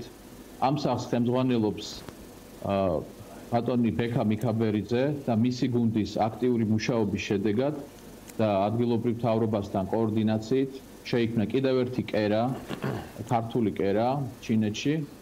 ცხადია, ეს ყველაფერი ამ ყველაფერს ხელს უწყობს თავისუფალი ვაჭრობის შესახებ შეთანხმება, რომელსაც ხელი მოეწერა 2017 წლის მაისში პეკინში, ხოლო გასული წლის 1 იანვრიდან ის ძალაში შევიდა. და მინდა იმის აღნიშნა, რომ ჩაყრილია ძალიან კარგი საფუძველი და ძალიან კარგი ბაზისი არსებობს იმისა, რომ ქართულმა კომპანიებმა შეძლონ კიდევ უფრო აქტიურად იმუშაონ და გაიტანონ თავიანთი პროდუქცია ამ ეს პროვინცია, რომელზეც ვსაუბრობთ, ერთ-ერთი ყველაზე დიდია ჩინეთში. კონკრეტულად რას აკეთებს ამ შემთხვევაში ბიზნეს სახლი? ახსენეთ ქართული კომპანიები, რომლებსაც შეუძლიათ რომ უფრო აქტიურად იმუშაონ ჩინეთის ბაზარზე. აი რა ტიპის კომუნიკაცია შეიძლება შედგეს ბიზნეს სახლსა და აქ არსებულ ქართულ კომპანიებს შორის, რომლებსაც აქვს ინტერესი ჩინეთის ბაზრის? პირველ რიგში ასევე მინდა აღვნიშნო, რომ ეს პროვინცია, ეს რეგიონი, ეს GDP შეადგენს 1.4 ტრილიონ ამერიკულ დოლარს ამ რეგიონის GDP. მისი მოსახლეობა აღემატება 108 მილიონ ადამიანს. ძალიან კარგად ვთქვით, ალბათ რა მასშტაბებზე აქვს საუბარი. ამ ბიზნეს სახლში შეუძლია თავიანთი პროდუქცია წარმოადგინონ ყველა დაინტერესებულ ქართულ კომპანიას, რომელთაც სურს თავიანთი ნაწარმის გატანა ამ უზარმაზარ ბაზარზე. არსებობს შესაბამისი საკომუნიკაციო საშუალებები, რომ გამოიფინოს მათი პროდუქცია, ნებისმიერი დაინტერესებული ქართული კომპანიის პროდუქცია ამ ბიზნეს სახლში. გარდა ამისა, მათი ასე ვთქვათ, სავაჭრო სამრეწველო პალატის წარმომადგენლობა და როგორც ზემოთ ვახსენე ბატონ ბექა მიქაბერიძის გუნდი ცხადია, საელჩოც საჭიროების შემთხვევაში კომპეტენციის ფარგლებში აქტიურად ჩაერთვება ამ პროცესში, ხელს შეუწყობს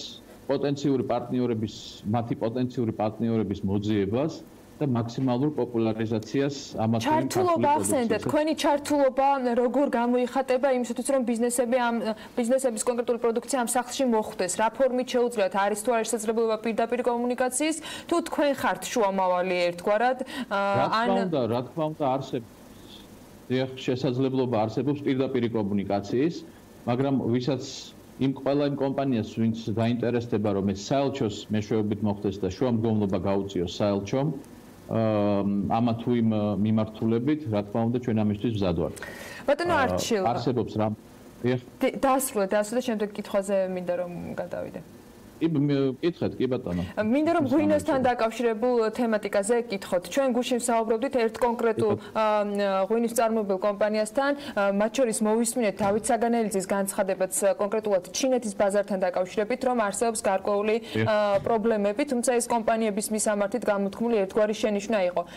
თქვენ რა ინფორმაციას ფლობთ, რატომ იკლო ჩინეთის ბაზრის მიმართ ქართველი მეღვინეების ინტერესმა, მით უმეტეს რომ გასულ წელს მოქმედა თავისუფალი ვაჭრობის შეთანხმება და რა პოტენციალს ხედავთ მომავალში გასაზრდელად. გაქვთ თუ არა დაახლოებითი სამიზნე რიცხვები, თქვათ რა მოცულობის ღვინო შეგვიძლია კონკრეტულად გავიტანოთ და სხვა პროდუქტებთან მიმართებაშიც თუ არის რამე სამიზნე მაჩვენებლები.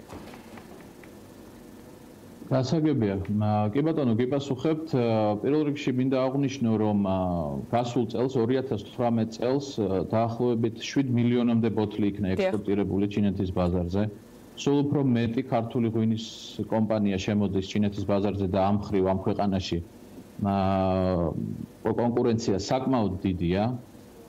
შემიძლია გითხრათ, რომ უახლოეს პერიოდში უფრო მეტი სამუშაოა ჩასატარებელი ჩემი აზრით, რათა კომპანიებმა და დაინტერესებულმა პირებმა როგორც საქართველოში, ასევე ჩინეთში უფრო მეტი ინფორმაცია მიიღონ იმ სიკეთეების შესახებ. ის მხრიდან ბატონო არჩილ, ამ შემთხვევაში საელჩოს მხრიდან შესაბამისი ბიზნესის საელჩოს მხრიდანაც, ჩინეთის სხვადასხვა უწყებების მხრიდანაც რომ მეტი ინფორმაცია მიიღონ იმ სიკეთეების შესახებ, რაც უნდა მოიტანოს ამ მნიშვნელოვანმა შეთანხმებამ. გულისხმობ თავისუფალი ვაჭრობის შესახებ ხელშეკრულებას. ყველაზე რთული რა არის ბატონო არჩილ, ანუ ის რომ ცნობადობა, ყველაზე რთული ამ პროცესში რა არის, ის რომ ცნობადობა არ არის, ანუ ღვინის კომპანიებისთვის გულისხმობ, ანუ როდესაც ჩინეთის ბაზარზე ინტერესდებიან და შემოდიან, რა ხდება ცირთულე მათ, რომის გადაახვა უწევთ და თქვენს თხოვენ ჩართულობას. ცნობადობის ამაღლება, იმიტომ რომ აქ ძალიან დიდი რაოდენობით იყიდება ჩინეთის მასშტაბით სხვადასხვა ქვეყნების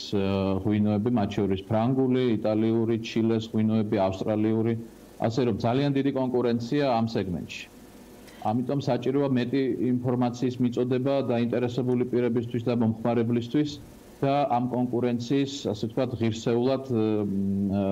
ღირსეულად ამ კონკურენციის ღირსეულად ჩართვა. ღვინის მიღმა ჩინეთთან საქართველოს გასული წელი რომ დავაჯამეთ, სტატისტიკა მაჩვენა, რომ უფრო ნაკლები პროდუქციის გატანა მოახერხა ჩინეთში, ვიდრე ეს თქვათ წინა წელს იყო. ამის მიზეზს რას ხედავთ თქვენ? იმის გათვალისწინებით, რომ სწორედ გასული წელი იყო პირველი წელი, როგორც უკვე აღვნიშნე, როცა თავისუფალი ვაჭრობის შესახებ შეთანხმება ძალაში შევიდა. -1.8% იყო შემცირება. დიახ, მცირედ იკლება შეინიშნება გასულ წელს წინა წლებთან შედარებით. ეს შეიძლება რამდენიმე ფაქტორი იყოს ამ შემთხვევაში. ეს არის კონკრეტულ ღვინის ფასთან დაკავშირებული საკითხი. ასევე შესაძლებელია იყოს ისიც, რომ ამ მხრივ კიდევ ერთხელ უბრუნდები იმ საკითხს, რომ კიდევ უფრო მეტი ინფორმაციის მიწოდება და ცნობადობის კიდევ უფრო ამაღლება ამ ჩვენთვის ერთ-ერთი მთავარი საექსპორტო პროდუქტისთვის, ასე რომ და მე ისე უბრუნდები იმ თემას, რომ მნიშვნელოვანია, რომ კიდევ ერთხელ მეტი ინფორმირება როგორც ჩინეთში, ასევე საქართველოში ყველა იმ კომპანიებისა თავისუფალი ვაჭრობის შესახებ შეთანხმებასთან დაკავშირებით. ის სიკეთეები, რაც ამ შეთანხმებას გააჩნია და იმ რამაც უნდა მისცეს მართლა მნიშვნელოვანი იმპულსი ორფერვი სავაჭრო ურთიერთობების კიდევ უფრო გაღრმავებას, ამის შესახებ მეტი სამუშაოებია ჩასატარებელი, როგორც ჩინური მხრიდან, ასევე ქართული მხრიდან. ბატონო არჩილ, გარდა ღვინისა, რა პროდუქცია ექსპორტი შეიძლება ჩინეთში, ანუ რაზეა მოთხოვნა ჩინურ ბაზარზე, თქვენი ასე ვთქვათ, გარმოსახედიდან თქვენ მუშაობთ და შესაბამისად იცით უკეთ, ვიდრე ვთქვათ, შეიძლება ნებისმიერმა ქართულმა კომპანიამ, რომლებიც აქ არიან და აქ აწარმოებენ პროდუქტს და ფიქრობენ ჩინეთის ბაზარზე. აი, რა შეიძლება მათ შემოიტანონ ძალიან დიდი მოთხოვნა მაგალითად უალკოჰოლო სასმელებზე ძალიან დიდი მოთხოვნა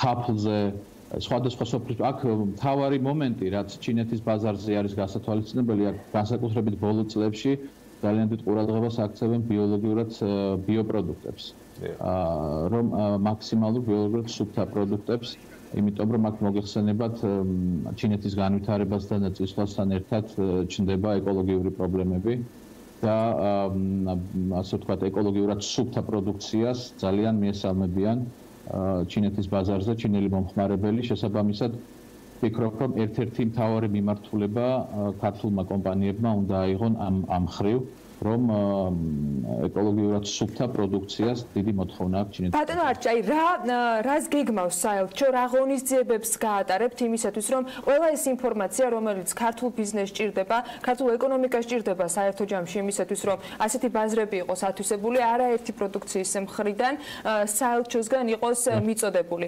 როგორი არის 2019 წლის გეგმები თქვენი მიმართულებით და საელჩო რამდენად აქტიური იქნება სწორედ ამ ეკონომიკური მიმართულებით, იმიტომ რომ გასაგებია რომ საელჩოს კიდევ ძალიან ბევრი სხვა მიმართულებით ჭირდება მუშაობა.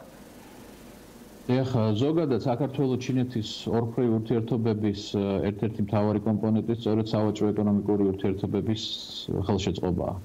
და რა თქმა უნდა საელჩოს ერთ-ერთი პრიორიტეტი სწორედ ეს გახლავთ. ამ ხრივ მაქსიმალურად იმუშავებს საელჩო რომ რეგიონებში გავიდეთ, მოვახდინოთ, ჩავატაროთ პრეზენტაციები რაც შეიძლება მეტი ინფორმაცია მივაწოდოთ არა მარტო ქართული პროდუქციის შესახებ, არამედ ზოგადად საქართველოს შესახებ, იმიტომ რომ ამ ქვეყანაში ძალიან მნიშვნელოვანია, რომ ამაღლდეს ჩვენი ქვეყნის ცნობადობა და ამის შემდეგ დარწმუნებული ვარ და ასევე ჩვენი ქართული კომპანიების აქტიურობის შედეგად კიდევ უფრო გაიზრდება სავაჭრო ეკონომიკური ბურნის მოცულობა და კიდევ უფრო ცნობადი გახდება ქართული პროდუქცია. ამ პროცესში ეკონომიკური ატაშეს ინსტიტუტის დაგეხმარებოდათ ბატონო არჩი. რა თქმა უნდა, როგორც ვიცი, გადაწყვეტის სტადიაშია, რომ ეკონომიკური, ასე ვთქვათ, ატაშეების ან რაიმე სხვა სახით სტატუსი მიეცეთ ამ თანამშრომლებს და მათაც უფრო მეტი შესაძლებლობა ექნებათ იმ ხრივ, რომ უფრო მეტი იარონ რეგიონებში და მეტად გააცნონ ჩვენი პროდუქცია ჩინელ მომხმარებელს. წარმატებას გისურვებთ, მით უმეტეს ასეთი მასშტაბის ქვეყანაში მნიშვნელოვანი, ვთქვათ, მნიშვნელოვან ბაზარს წარმოადგენს ჩინეთი საქართველოსთვის და ნებისმიერი პროდუქტისათვის, იმიტომ რომ ჯერ მარტო ერთ პროვინციაში დასახელებული, რომელიც თქვენ აღნიშნეთ, ერთ რაიონში GDP-სა და მოსახლეობის რაოდენობა ნამდვილად დიდი პოტენციალის მატარებელი არის და ქართული ეკონომიკისათვის ძალიან მნიშვნელოვანი კონტრიბუცია იქნება. მადლობა ბატონო არჩილ კალანდია. ვიდა უბრალოდ დავამატო რომ მიუხედავად იმისა რომ ღვინის მიმართულებით მცირედი კლები შენიშნებოდა გასულ წელს ზოგადი ოფიციალური მონაცემებით სავაჭრო ეკონომიკური ბრუნვის მოცულობამ უკვე გადააჭარბა 1 მილიარდ ამერიკულ დოლარს ეს არის თითქმის 32%-იანი ზრდა 2017 წელთან შედარებით და ნამდვილად დიდი პერსპექტივები და შესაძლებლობები გაგვაჩნია იმისთვის რომ ეს როგორც ეს ორფრივი ვაჭრობა გავზარდოთ ასევე კიდევ უფრო მეტად გავაღრმავოთ ეკონომიკის სხვადასხვა მიმართულებით, როგორც ქართული ღვინის ცნობა და ქართული პროდუქციის ცნობადობა, ასევე ზოგადად სავაჭრო ეკონომიკური ურთიერთობები. წარმატებას გისურვებთ. არჩილ კალანდია საქართველოს ელჩი ჩინეთში საუბრობდა საქმიანი დილის ეთერში.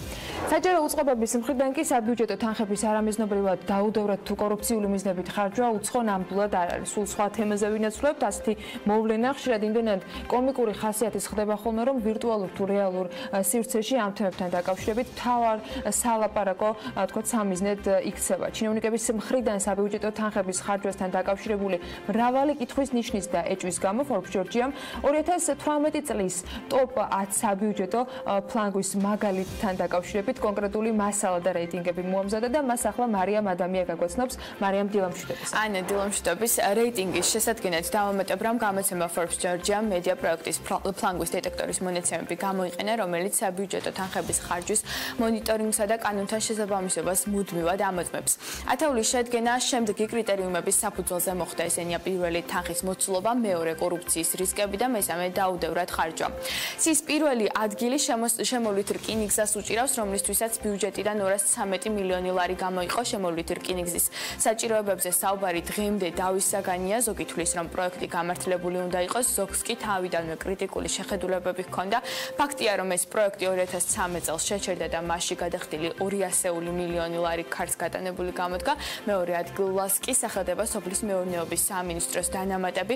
2017 წელს გარემოს დაცვისა და სოფლის მეურნეობის სამინისტროში დანამატების სახით დაუსაბუთებლად 8,899,543 ლარი გაიცა. სამინისტროში ხელფასებზე 53.9 მილიონი ლარი დაიხარჯა, დანამატებმა კი მისი 17% შეადგინა. მარიამ, რომ დავაზუსტოთ, ბარემ სამინისტროში დანამატები გაიცემა იმ შემთხვევაში, როდესაც საქმე გვაქვს არასამუშაო საათებში, ღამის ცვლაში, დასვენების დღეებში მუშაობასთან, ასევე განსაკუთრებით საპასუხისმგებლო სამუშაოების შესრულების დროს. გარემოს დაცვის სამინისტროში კი აღმოჩნდა ამ მასალის მიხედვით, რომ დაუსაბუთებლად არის გაცემული ეს პრემიები. გეთახმებიან და გარდა ამისა, დავამატებთ მასაც, რომ საბიუჯეტო ფლანგვის სამეულში თბილისობაც დასახელდა, მაშინ, როდესაც დედაქალაქის მოსახლეობას არაერთი სოციალური სერვისის მიღება აკლია, თბილისის მერია 1,200,000 ლარზე მეტ საბჭოთა კავშირის დროს მოგონილ დღესასწაულში იხდის. ფლანგვის დეტექტორის მკვლევრების აზრით კი ყველაზე საყურადღებო მაინც ბოლნისის განათებები და ამ საქმისთვის გამოყოფილი მილიონი ლარია, რადგან ამ შემთხვევაში ღია კორუფციულ გარიგებასთან გვაქვს საქმე. ბოლნისის მერის სიძის კომპანია ერთი და იმავე საქმის განხორციელებაში, რომლის მოცულობაც არ გაზრდილა, ბიუჯეტიდან ყოველ წელს სულ უფრო და უფრო მეტ ფულს იღებს. თანამდებობაზე დავით შერაზადაშვილის დანიშვნის შემდეგ მისი სიძის კომპანიამ 25 ტენდერი მოიგო, რომელთაგან 18 უკონკურენტო პირობებში ჩატარდა, ყველა შემთხვევაში კი დამკვეთი ბოლნისის მუნიციპალიტეტი იყო. მარიამ, როგორც ვიცი, აქაც საბიუჯეტო ფლანგვის რეიტინგში ჭიათურის გამგეობაც მოხდა, რომელმაც 2016-17 წლებში ჯამში 754,000 ლარის სამშენებლო მასალა შეიძინა, რომელსაც ვერაფერი მოუხერხა და ჯამში დასაწყობება მოუხდა. და დავამატებ იმასაც, რომ დროის გასვლასთან ერთად მასალას ექსპლუატაციის ვადა ეწურება და ფუჭდება. რაც შეეხება უკვე სააკაძის მოედანს, თბილისის მერიამ 9 მილიონ ლარზე მეტი გადაიხადა სააკაძის მოედანზე მოძრაობის განტვირთვის შექმნილ პროექტსა და სამუშაოებში, თუმცა ამ გადაწყვეტილების მიღებიდან ძალიან მოკლე დროში სააკაძის მოედანზე მოძრაობის წესები მთლიანად შეიცვალა, რამაც პროექტში გადახდილ თანხას, რომელიც ჯამში 517,300 ლარია, აზრი დააკარგვინა. 2016 წელს კი საპარლამენტო არჩევნების პერიოდში ხარაგაულის გამგებელმა კობა ლურსმანაშვილმა ამფითეატრის გარემონტებისათვის ბიუჯეტიდან 459,999 ლარი გამოყო. დღეს მდგომარეობით თანხა გახარჯულია, ხოლო შენობა უფუნქციო და ამიტოვებული დაინგრევა. საბიუჯეტო ფლანგვის კიდევ ერთი მაგალითი ვარკეთილის მეტროს გარემონტება. წარსულში შავსიაში შეყვანილ და გამოცდილების არ მქონე ორგანიზაცია ყვარელმშენს თბილისის მერიამ ვარკეთილის მეტროს რემონტი დაავალა, შედეგად კი ახალგარემონტებულ მეტროს სადგურში ჭერიჩა მალევე ჩამოვარდა და მხოლოდ იღბალს უნდა ვუმადლოდეთ, რომ ფატალური შედეგები არ დადგა. დღეს ერთგვარად შემავსებლის როლს ვითავსებ და უნდა დავამატო ისიც, რომ მეტროს გარემონტებისათვის ბიუჯეტიდან 347,852 ლარი დაიხარჯა და საბოლოოდ, როგორც შენც აღნიშნე, შედეგი მხოლოდ უარყოფითი მივიღეთ. შედარებით ცოტა 325,000 გამოიყო ბიუჯეტიდან სამაგიეროდ განმუხურის ბოტანიკური ბაღისთვის, რომელიც ასევე არ აშენებულა, ყოველ შემთხვევაში ჩვენ არ ვიცით სადმე თუ აშენებულა. უფრო კონკრეტულად ანა ბიძინა ივანიშვილი მოსახლეობას დაჰპირდა, რომ განმუხურის ბოტანიკურ ბაღს გააშენებდა, თუმცა მოგვიანებით მან ის გადაიფიქრა. აღნიშნულ პერიოდში ზუგდიდის მერმა სპეციალური უწყებად შექმნა, რომელიც ბიუჯეტიდან 325 ლარით დაფინანსდა, 1000 ლარით დაფინანსდა და ბოლოს და როგორც შენ აღნიშნე, ანა ვერ აშენდა და ბოლოს ათეულში თბილისის მერის ორმოებიც მოხდა გაფლანგული თანხა, რომელიც 26,227 ლარია, შედარებით მცირეა, თუმცა საქმეზე ყურადღების გამახვილება ნამდვილად ღირს. დავით ნარმანიას ინიციატივით დაწყებული გამწვანების პროგრამის ფარგლებში თბილისში საჭიროზე 19,000-ით მეტი ორმო ამოითხარა. ორმოები ამოითხარა, ხეების გახარების სტატისტიკას ცოტა მოგვიანებით გადავხედავთ. ოთაშორის ეს ძალიან საინტერესო პროექტი იყო. მარიამ, მადლობა საინტერესო ინფორმაციებისთვის და რა თქმა უნდა ფლანგვის დეტექტორს ამ არაჩვეულებრივი მიმოხილვისთვის და ფორბს ამ შესაძლებლობისთვის, რომ ყველაფერს ასე ერთად მოუყარეთ თავი. ორმოებისთვის. მერიას და ძალიან საინტერესო პროექტებია მართლა. დეტალურად ყველა ამ ინფორმაციის ნახვას ფორბსის შემდეგი თვის ნომერში შეცვლებთ, რომელიც სულ რამდენიმე დღეში გამოჩნდება აღმოჩნდება უკვე დახლებს და ჩვენ რა თქმა უნდა გქონდა შესაძლებლობა რომ წინ სწრებად გაგვეზიარებინა ეს ძალიან საინტერესო სტატისტიკა. არანაკლებ საინტერესოებები გელოდებათ რეკლამის შემდეგ და სულ რამდენიმე წუთში დაგიბრუნდებით.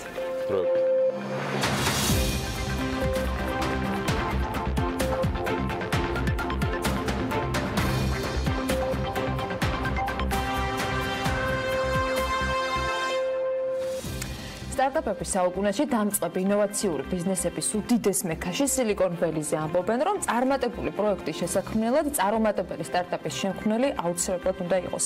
სხვის შესწავლებზე სწავლა რომ კარგი ეს დიდი ხანია ვიცით, მაგრამ ამასობაში ვისწავლეთ, რომ უშეცდომოდ არაფერი გამოდის და მარცხი ფინალი უბრალოდ არ შეიძლება იყოს. მთავარი მონდომებაა. მხოლოდ სიტყვებზე ნდობა თუ გიჭირთ კონკრეტული მაგალითების ცოცხალი პერსონაჟების გასაცნობად და ერთ ამოსუთქვაში ახალი მოტივაციის მისაღებად Fuckup Nights ფარგლებში გუშინ მორიგი შეხვედრა შედგა და მომდევნო თვეებშიც არანაკლებ საინტერესოებს შემოგთავაზებენ. ესეც წარმატებული პროექტის ნაწილია, რომლის საწყისიც მარტივი უბრალოდ ვერ იქნებოდა. როგორი იყო და როგორი იქნება მომავალი, ამას ნინი ლონგურაშვილი და მისი სტუმრები მოგუყვებიან.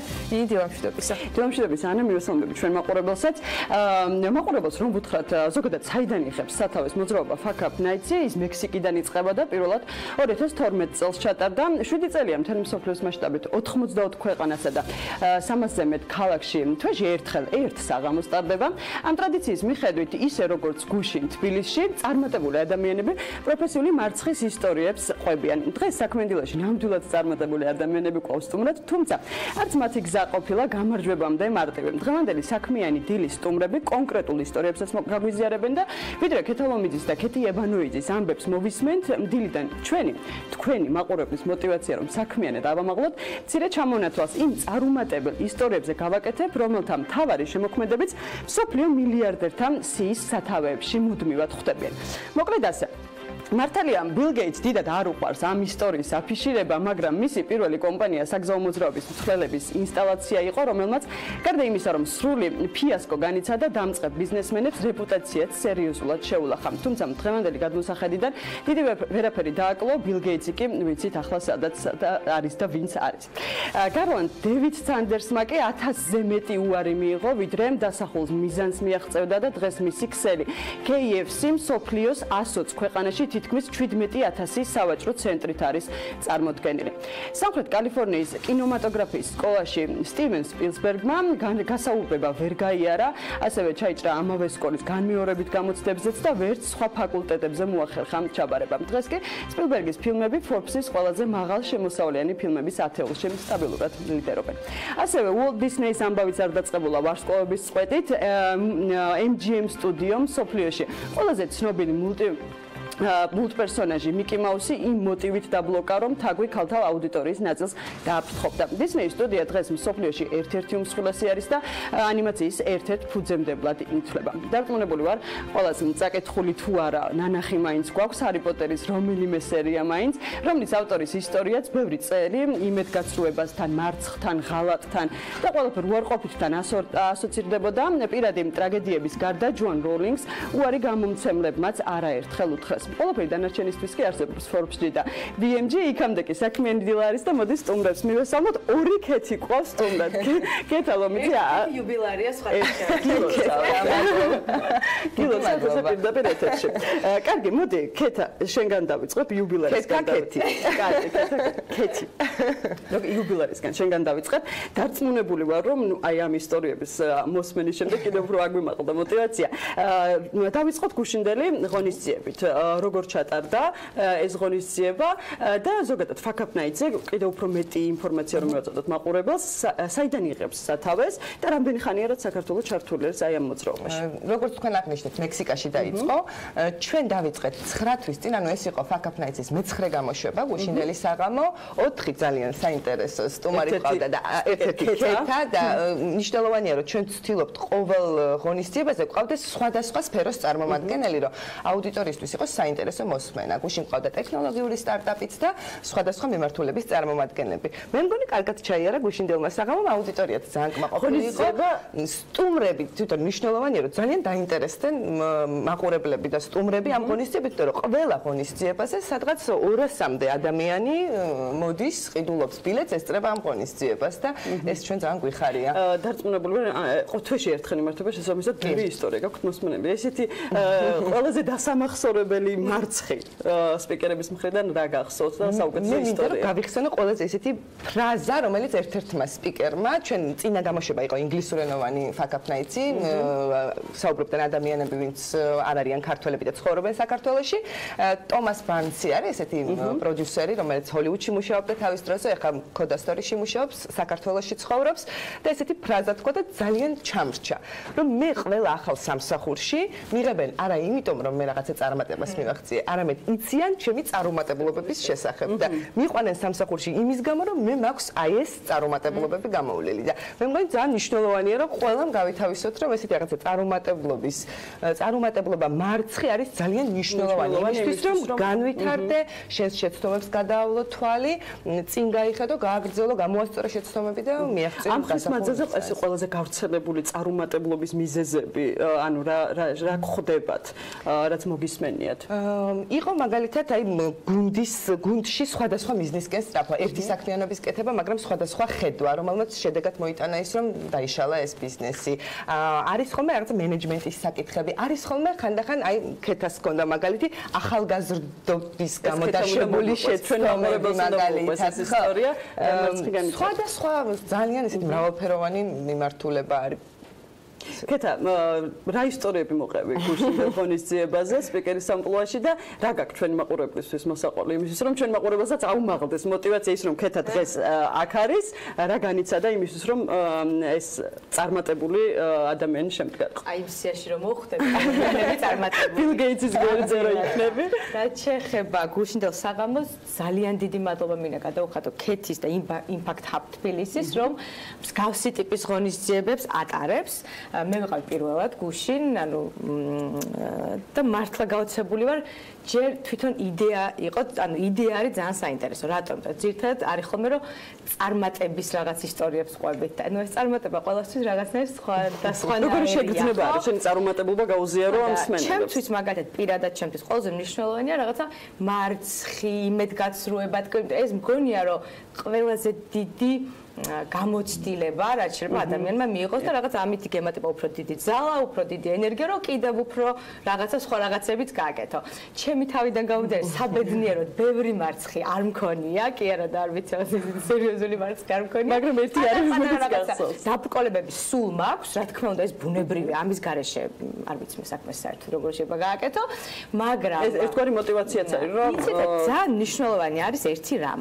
ერთი რაღაც შეიძლება გამოგივიდეს, ან არ გამოგივიდეს და თუ არ გამოგივა, მეორე რაღაც აუცილებლად გამოგივა. ანუ ეს არის quote-ივით უნდა იცოდეს ყველა სტარტაპერმა, მაგალითად ჩემი აზრით და მოვუწოდებ, რომ აი რაღაც არ დაყარონ ფარხმალი და იმაში არ წავიდნენ, რომ ვაიმე, ეს თუ არ გამოვიდა, ესე იგი არაფერი არ გამოვა, არ არსებობს.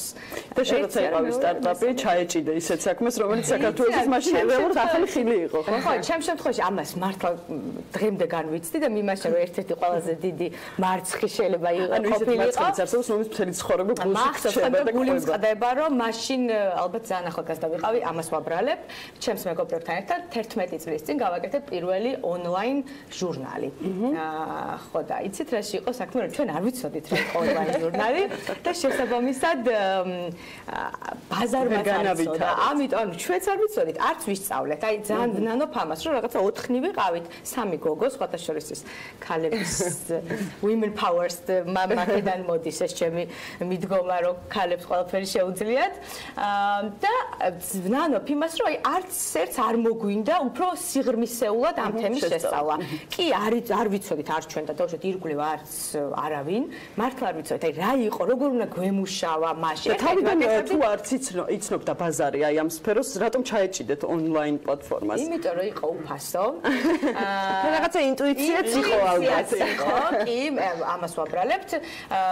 წარმატებისთვის ინტუიცია ერთ-ერთი მთავარი. ანალოგი ავიღეთ უცხოეთიდან და იცი აი ხა მაგას ვფიქრობდი ბევრი წელი რო გავიდა რომ CSR-ი რა იყო მაშინ რო ვცოდნოდა ბევრი წელი ვიქნებოდით იმიტომ რომ მაგალითად ეს კონკრეტული ჟურნალი დაიდო ესეთ მასშტაბურ ონლაინ პლატფორმაზე სადაც მთელი მსოფლიოდან არსებობდა ანუ მთელი მსოფლიოს მასშტაბით რო არსებობდა ინტერნეტ ესეთი გამოცემები ხო და საქართველოსთან ვიყავით პირველები და აი მაგალითად რომ მივსულიყავი რომელიღაცა კომპანიის წარმომადგენელთან და რომ მე შეთავაზება გამეკეთებინა რომ იცით რა აი თქვენ თუ აქ ახლა მოახდენთ რაღაცა content placement სიტყვაზე ვერ ვიტან ინგლისურ სიტყვას მაგრამ ნუ შინაარსობრივად რაღაცა სარეკლამო აქტივობას მაგალითად თქვენს ამ აქტივობას ნახავს მთელი მსოფლიოდან ამდენი და ამდენი ეს ხო ითვლება ყველაფერი და შესაბამისად არ ჩვენ არ ვიცოდით და იმ ადამიანებიც არ იცოდნენ ვისთანაც მივდიოდით და ნუ ჩვენ მაინც უნდა გვესწავლო რომ მე მათთვის რეალურად დასაბოლოო ხო განვითარებ ხო კი მაგრამ დარწმუნებული ვარ ჩვენ წამყვანებსაც აქვთ მარცხები იქამდე სანამ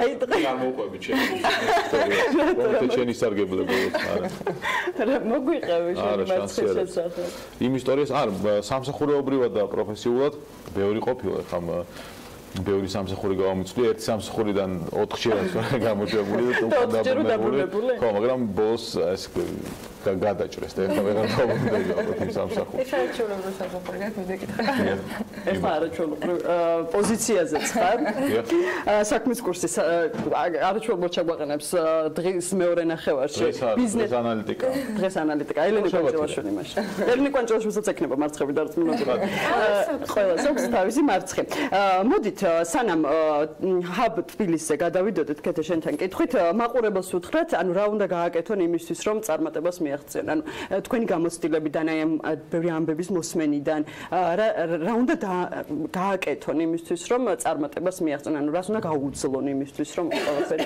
ფორმულა ცოტა რთული ის არის მაგრამ მე მგონი რომ მაინც რაღაცა мотиваცია ძალიან მნიშვნელოვანია შრომის მოყვარეობა პასუხისმგებლობის გრძნობა რისკიც რაღაც მომენტში აუცილებელია ესეთი რაღაცა ფორმულა გამიჭირდება რომ თქვა თუმცა გამართლებაც მნიშვნელოვანია რაღაცა ბევრი ფაქტორიდან შედგება იღბალი რთულია რომ ეს რაღაცა კონკრეტული ფორმულა მაგრამ ყველაფერს დიდი შრომა ჭირდება და არ არსებობს ჩემი აზრით და ესე შორიდან პრიალა ჩანს ხოლმე ეს ყველაფერი და ლამაზი და უი რა კარგად ცხოვრობ ბჭყალებში ესე სტორიში ხანდახან კომენტარს დაწანა ხოლმე და ძალიან რთულია ეს ყველაფერი უდიდესი შრომა ჭირდება უბრალოდ და ამ ყველაფერს მოყვება წარმატება სიხარულის მარცხიც მაგრამ ნუ რაღაცა ცხოვრება ხო იცი რა ყველაზე მნიშვნელოვანია რა გინდა და რის იკეთება გინდა და თუ ამის შესაძლებლობა გაქვს შრომის და შრომის გარეშე არაფერი არ ხდება კეთი მოდი იმპაქტ ჰაბ თბილისიც უთხრათ ჩვენ მაყურებელს რა გეგმები აქვს სამომავლოდ ერთ გეტყვის რომ თვითონ Fuckup Nights ჩვენ ერთობლივად ვაორგანიზებთ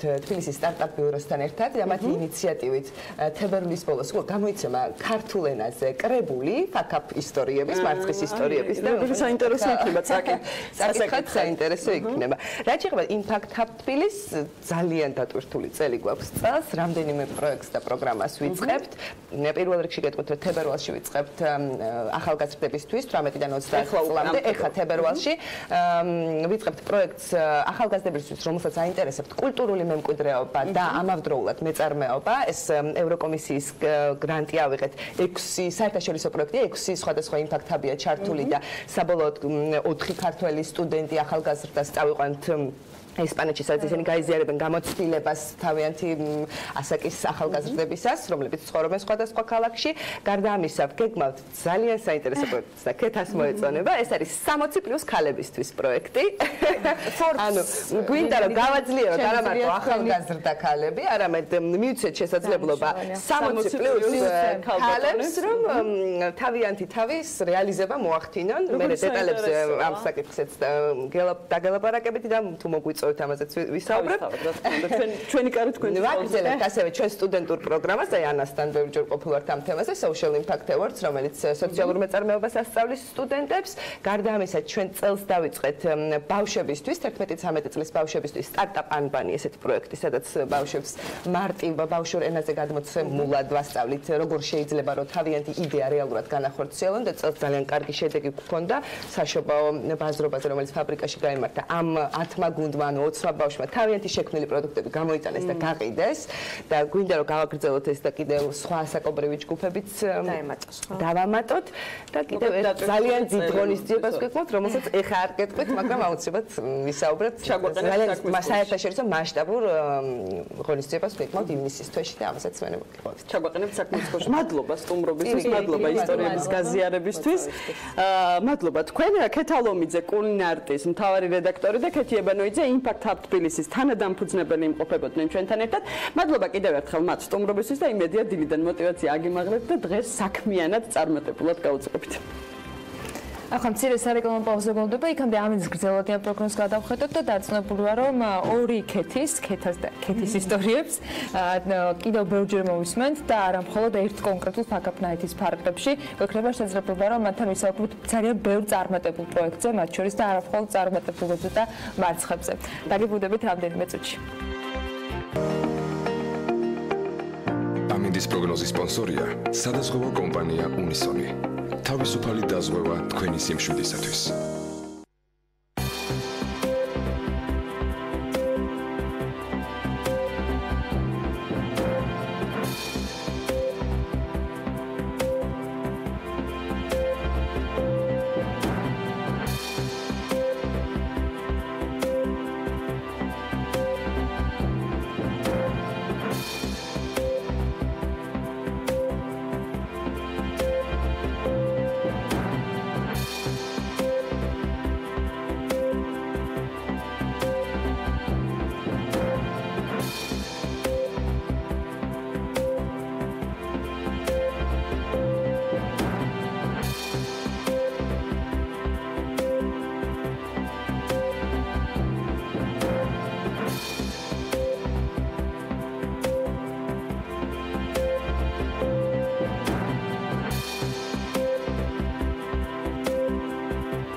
ამინდის პროგნოზის სპონსორია სადაზღვევო კომპანია უნისონი.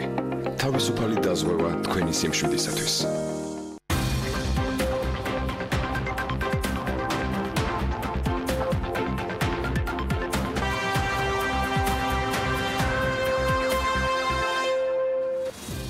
ბოში დღევანდელი საქმიანი სტუმრის წარდგენისათვის ტექსტს რომ ვამზადებდი, მივხვდი რომ რამდენიმე თვეც და ჯილდოების აღიარებების, საერთაშორისო გამოცემების თუ ონლაინ პლატფორმების სრული თუნდაც მხოლოდ ჩამონათვალი რომ გავაკეთო ერთ დღეს, საოპერაკოთ არც მე და არც აღარ ჩემს სტუმარს დრო აღარ დარჩება.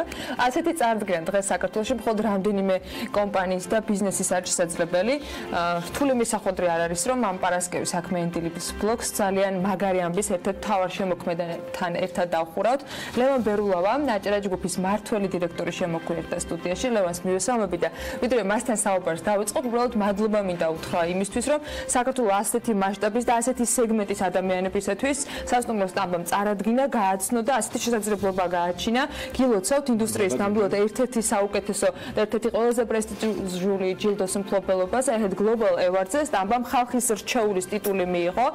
სხვათა შორის ამ კონკურსში მონაწილეობის საშუალება ჰქონდა თვითონ ჩვენგანს და იმედი მაქვს, რომ ყველამ შეძელით თქვენი პოზიცია დაგეფიქსირებინეთ, თვითმეტეს BMG-ს დახმარებით, სრული ინსტრუქცია ჰქონდა თქვენთვის მოცემული.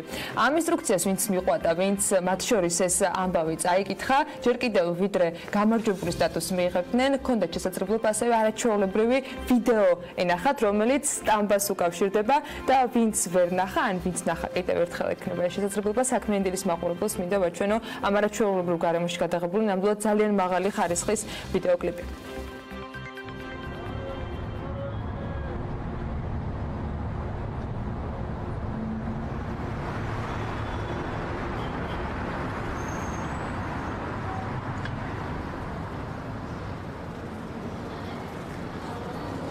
გამარჯობა, გზავნილია თქვენზე.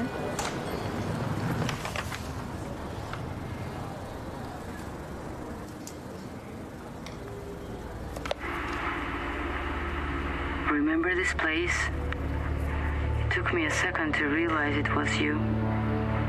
It has been ages, right? The age of laughing and trying to make best of the times. The age of fighting for freedom beyond the Iron Curtain. The age of taking journeys, discovering new horizons in every corner. The age of looking for ნიკოს უხეშვილის მონაწილეობით ამ ვიდეოს ნახვის შესაძლებლობა ქონდა ყველა იმ ადამიანს და იმ ათასობით ადამიანს, ვინც ხმა მისცა აჭარა ჯგუფის ამ შემთხვევაში ერთ კონკრეტულ სასტუმროს სტამბას, რომელიც სულ რაღაც გასულ წელს გაიხსნა და როგორც აღნიშნე უკვე ინდიჯილოს მოპოვება მოხერხა და იმდენმა საერთაშორისო გამოცემამ დაწერა მის შესახებებ და აცნებული ვარ კიდევ ბევრი ხმის მოპოვება შეძლებს უახლოეს მომავალში. ლევან, გილოცავ პირადად ამ არაჩვეულებრივ ჯილდოს, რას ნიშნავს ხალხის რჩეული. ძალიან ნომინაცია იყო, მათ შორის იყო ნომინირებული სტამბა და ჰქონდა შესაძლებლობა რომ ხმა მიგვეცა არქიტექტურისა და დიზაინის ნაწილში, მაგრამ ჯილდო, რომელიც ალბათ სასტუმრო ბიზნესისთვის ყველაზე მნიშვნელოვანია, ეს არის ხალხის რჩეულობა. მოგესალმებით, მივესალმებ მაყურებელს, მადლობა მოწვევისთვის. კი, მივიღეთ, შეგახსენებთ, რომ 2 თვის წინ სულ რაღაც ნოემბერში, ასევე ლონდონში იყო დაჯილდოება Ahead Europe, რომელზეც მივიღეთ წლის საუკეთესო კონცეფციის ჯილდო. შემდეგ უკვე ეხლა რამოდენიმე დღის წინ ასევე ლონდონში გაიმართა Ahead Global, რომელზეც უკვე წარმოდგენილია ამერიკის, აზიის და ევროპის კონტინენტზე საუკეთესო სასტუმროების კონკურენცია მეტია, ხო? და შესაბამისად, ანუ კონკურენცია უფრო მეტია, უფრო მეტი სასტუმრო მონაწილეობს და ჩვენ ვიყავით წარდგენილები ასევე საუკეთესო კონცეფციის კატეგორიაში, რომელზეც გავედით top 3-ში ამ კატეგორიაში მსოფლიო მასშტაბით და ასევე მივიღეთ ოქროს მედალი ხალხის რჩეული სასტუმროს კატეგორიაში, რომელიც მათთვის ყველაზე ერთ-ერთი მნიშვნელოვანია და რა თქმა უნდა ჩვენთვისაც და ყველას მინდა მადლობა გადაუხადო, ვინც ხმა მოგცა, მხარი დაგვიჭირა და სრულიად გულწრფელი იყო ეს არ იყო მხოლოდ იმიტომ რომ ქართული პროექტისათვის რამე ერთი ხმის შემატება ყოფილიყო, იმიტომ რომ მართლა არაჩვეულებრივი გადადგმა. ნამდვილად დაიხარჯა გუნდი, ვინც ამაზე იმუშავა ამ ვიდეოზე, ყველას ძალიან დიდი მადლობა ასევე გადამღებ ჯგუფს და ჩვენი მხრიდანაც ჩართულ ყველა მონაწილეს. ძალიან ისეთ ნაფიქრი ვიდეო იყო, არ იყო უბრალოდ რაღაც არ გვინდოდა გვეჩვენებინა უბრალოდ ბანალური რაღაც ლამაზი სასტუმრო, რო კარგი ხარისხის რაღაც ტექნიკა და ავეჯით გას გვინდოდა რომ ყოფილიყო რაღაც ისტორია, როგორც ყველაფერში ისე გვინდა რომ ჩანდეს რაღაც ისტორია. ამაში იყო მთავარი ის რომ ემიგრანტი, რომელიც წავიდა საბჭოთა კავშირის დაშლის შემდეგ 90-იანებში, როცა საქართველო არ იყო განვითარების ამ ეტაპზე დამოუკიდებლობის არანაირი ნიშნები და ბრუნდება ეს ადამიანი და იმ შენობაში, სადაც თავის მეგობარ გოგოსთან ერთად ბევრ დროს და თავის მეგობრებთან ერთად ბევრ დროს ატარებდნენ, მიდის როგორც უკვე სასტუმრო სტამბაში მყოფ შენობაში და იქ ხდება ამ გოგოს ჩანაწერი, სადაც ის უყვება, რომ როგორ აწარმოედგინათ იმ დროს, როცა ისინი იქ ატარებდნენ დროს, ეს ყველაფერი დღეს ასე დასრულდებოდა და იქნებოდა სასტუმრო სტამბა, იქნებოდა ამდენი საერთაშორისო სტუმარი და იქნებოდა ესეთი აღიარების მაგარია და შესრულება, ხო? ხო, ნამდვილად არაჩვეულებრივია. მithumetes ეს არ არის მხოლოდ გამოგონილი ისტორია, რომელიც მარკეტინგისთვის ხშირად იქმნება. ხოლმე ეს ნამდვილად ის ამბავია, როცა საბჭოთა შენობა იქცა თანამედროვეობის ერთ-ერთ ცენტრად. საერთაშორისო სასტუმროების ვცდილობთ, რომ ყველა ეგეთი ჩვენი შენობა და სასტუმრო იყოს რაღაცა ისტორიით და ყოველთვის ვცდილობთ, რომ ეს ისტორია თანამედროვეობაში შევწყათ და მეგონი ეს გამოდის და გეგმებით ძალიან მასშტაბურია სამაოდ საქართველოს მასშტაბით ბევრ რაიონში აპირებთ სიახლეებს. მოდი გავაახლოთ ინფორმაცია ამას დაკავშირებით. რა ეტაპზე ხართ? კახეთში, აჭარაში? უდაბნოს პროექტი ვითარდება, მაგრამ იქ ჯერ სასტუმრო არ არის, იქ არის აგრიკულტურული წამოწყება და ნუშის პლანტაციები და სხვა.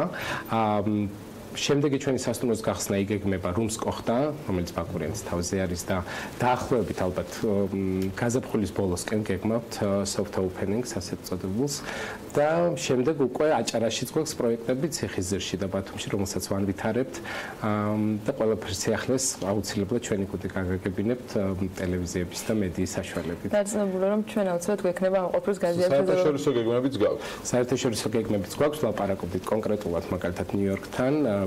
დაკავშირდა საინტერესო ჯგუფი, რომელსაც უნდათ რომ რუმსის სასტუმრო ბრენდი გავიტანოთ. ამასთან დაკავშირებით მოლაპარაკებები მიმდინარეობს. პირველ ეტაპზეა, დაწყებით ეტაპზეა, მაგრამ უკვე ძალიან საინტერესოა და უკვე ძალიან მნიშვნელოვანია, როცა ქართული ბრენდი, ასევე სტამბაც ქართული ერთ-ერთი მთავარი მიზანი და შედეგი ის არის, რომ ქართულმა ბრენდმა შეძლო ასეთი საერთაშორისო აღიარება, როგორც ეს მოხდა EHED ევროპზე და EHED გლობალზე და ეგ ძალიან ჩვენთვის თითოეული ჩვენი გუნდის წევრისთვის ძალიან საამაყოა და დარწმუნებული ვარ მთელი საქართველოს. აჭარა ჯგუფის ერთ-ერთი დამახასიათებელი ნიშანი ის არის, რომ იმის ფონზე რომ ბოლო წლებში ბევრი ხუთვარსკვლავიანი საკმაოდ მაღალი კლასის სასტუმრო გამოჩნდა, ყველა უმეტესად არის საერთაშორისო ბრენდის ნაწილი. აჭარა ჯგუფმა მოახერხა რომ ყველა შემთხვევაში ქართული ბრენდით ყოფილიყო წარმოდგენილი, სრულიად განსხვავებული კონცეფციით. ეს სტრუქტურა, ეს მიზანი ოდესმე გადაიხედება? ამ წარმატების შემდეგ მithumetes. ამაზე არა, ალბათ ჩვენთვის უფრო საამაყოა და საინტერესოა და ქვეყნის ეკონომიკისთვისაც ძალიან საინტერესოა ქართული ბრენდის გატანა საერთაშორისო ბაზარზე და ამით სტუმრის მოზიდვა და მგონია რომ ეგ წარმატებულად გამოდის და რატომაც არა გავაგრძელებთ ალბათ იგივე ტრენდს და ვნახოთ რა იქნება. სტუმრებისთვის ალბათ უფრო საინტერესოა ის რომ აი ამ სწორედ წარმატებული ქართული ბრენდის სივრცეში უნდათ მოხვედრა და არა უკვე თქვა ცნობილი და თანამედროვე მოგზაურის პრინციპები და ტრენდები იცვლება უკვე ამ ეს ადამიანები ეძებენ რაღაც საინტერესო სასტუმროებს და ამ სასტუმროებს მიყვებიან შემდეგ ქვეყანაში სადაც ეს სასტუმრო მდებარეობს და აქედან გამომდინარე ამიტომ არის ძალიან დიდი მნიშვნელობის ეს წარმატება ქვეყნის ეკონომიკის და ტურიზმის განვითარებისთვის რადგან კიდევ ძალიან ბევრმა ადამიანმა გაიგო საქართველოს შესახებ ამ დაჯილდოებით და კიდევ უფრო მეტი ტურისტი გვეყოლება რაც რა თქმა უნდა ჩვენ ეკონომიკას გააძლიერებს და თითოეულ ჩვენს რაღაც წარმატებას კიდევ უფრო მეტ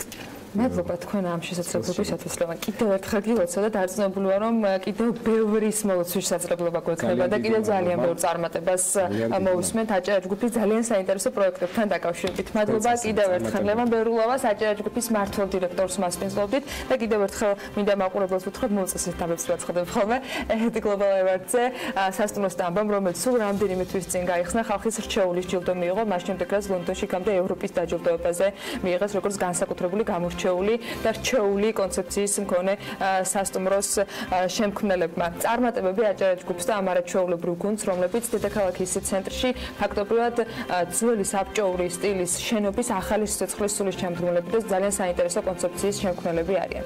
და ასეთ საინტერესო ამბით არაჩვეულებრივი განწყობით საქმიან დილას დღეს პარასკევს ვასრულებთ უქმეებისათვის ვემზადებით, თუმცა იქამდე ანალიტიკის დრო არის ჩვენს ეთერებში. ელენე კვანჭიაშვილს უნდა დაელოდოთ, ბედნიერ უქმეებს გისურვებთ. ჩვენ წავედით სტამბაში. Jetzt halt jetzt da. Ja, halt ist.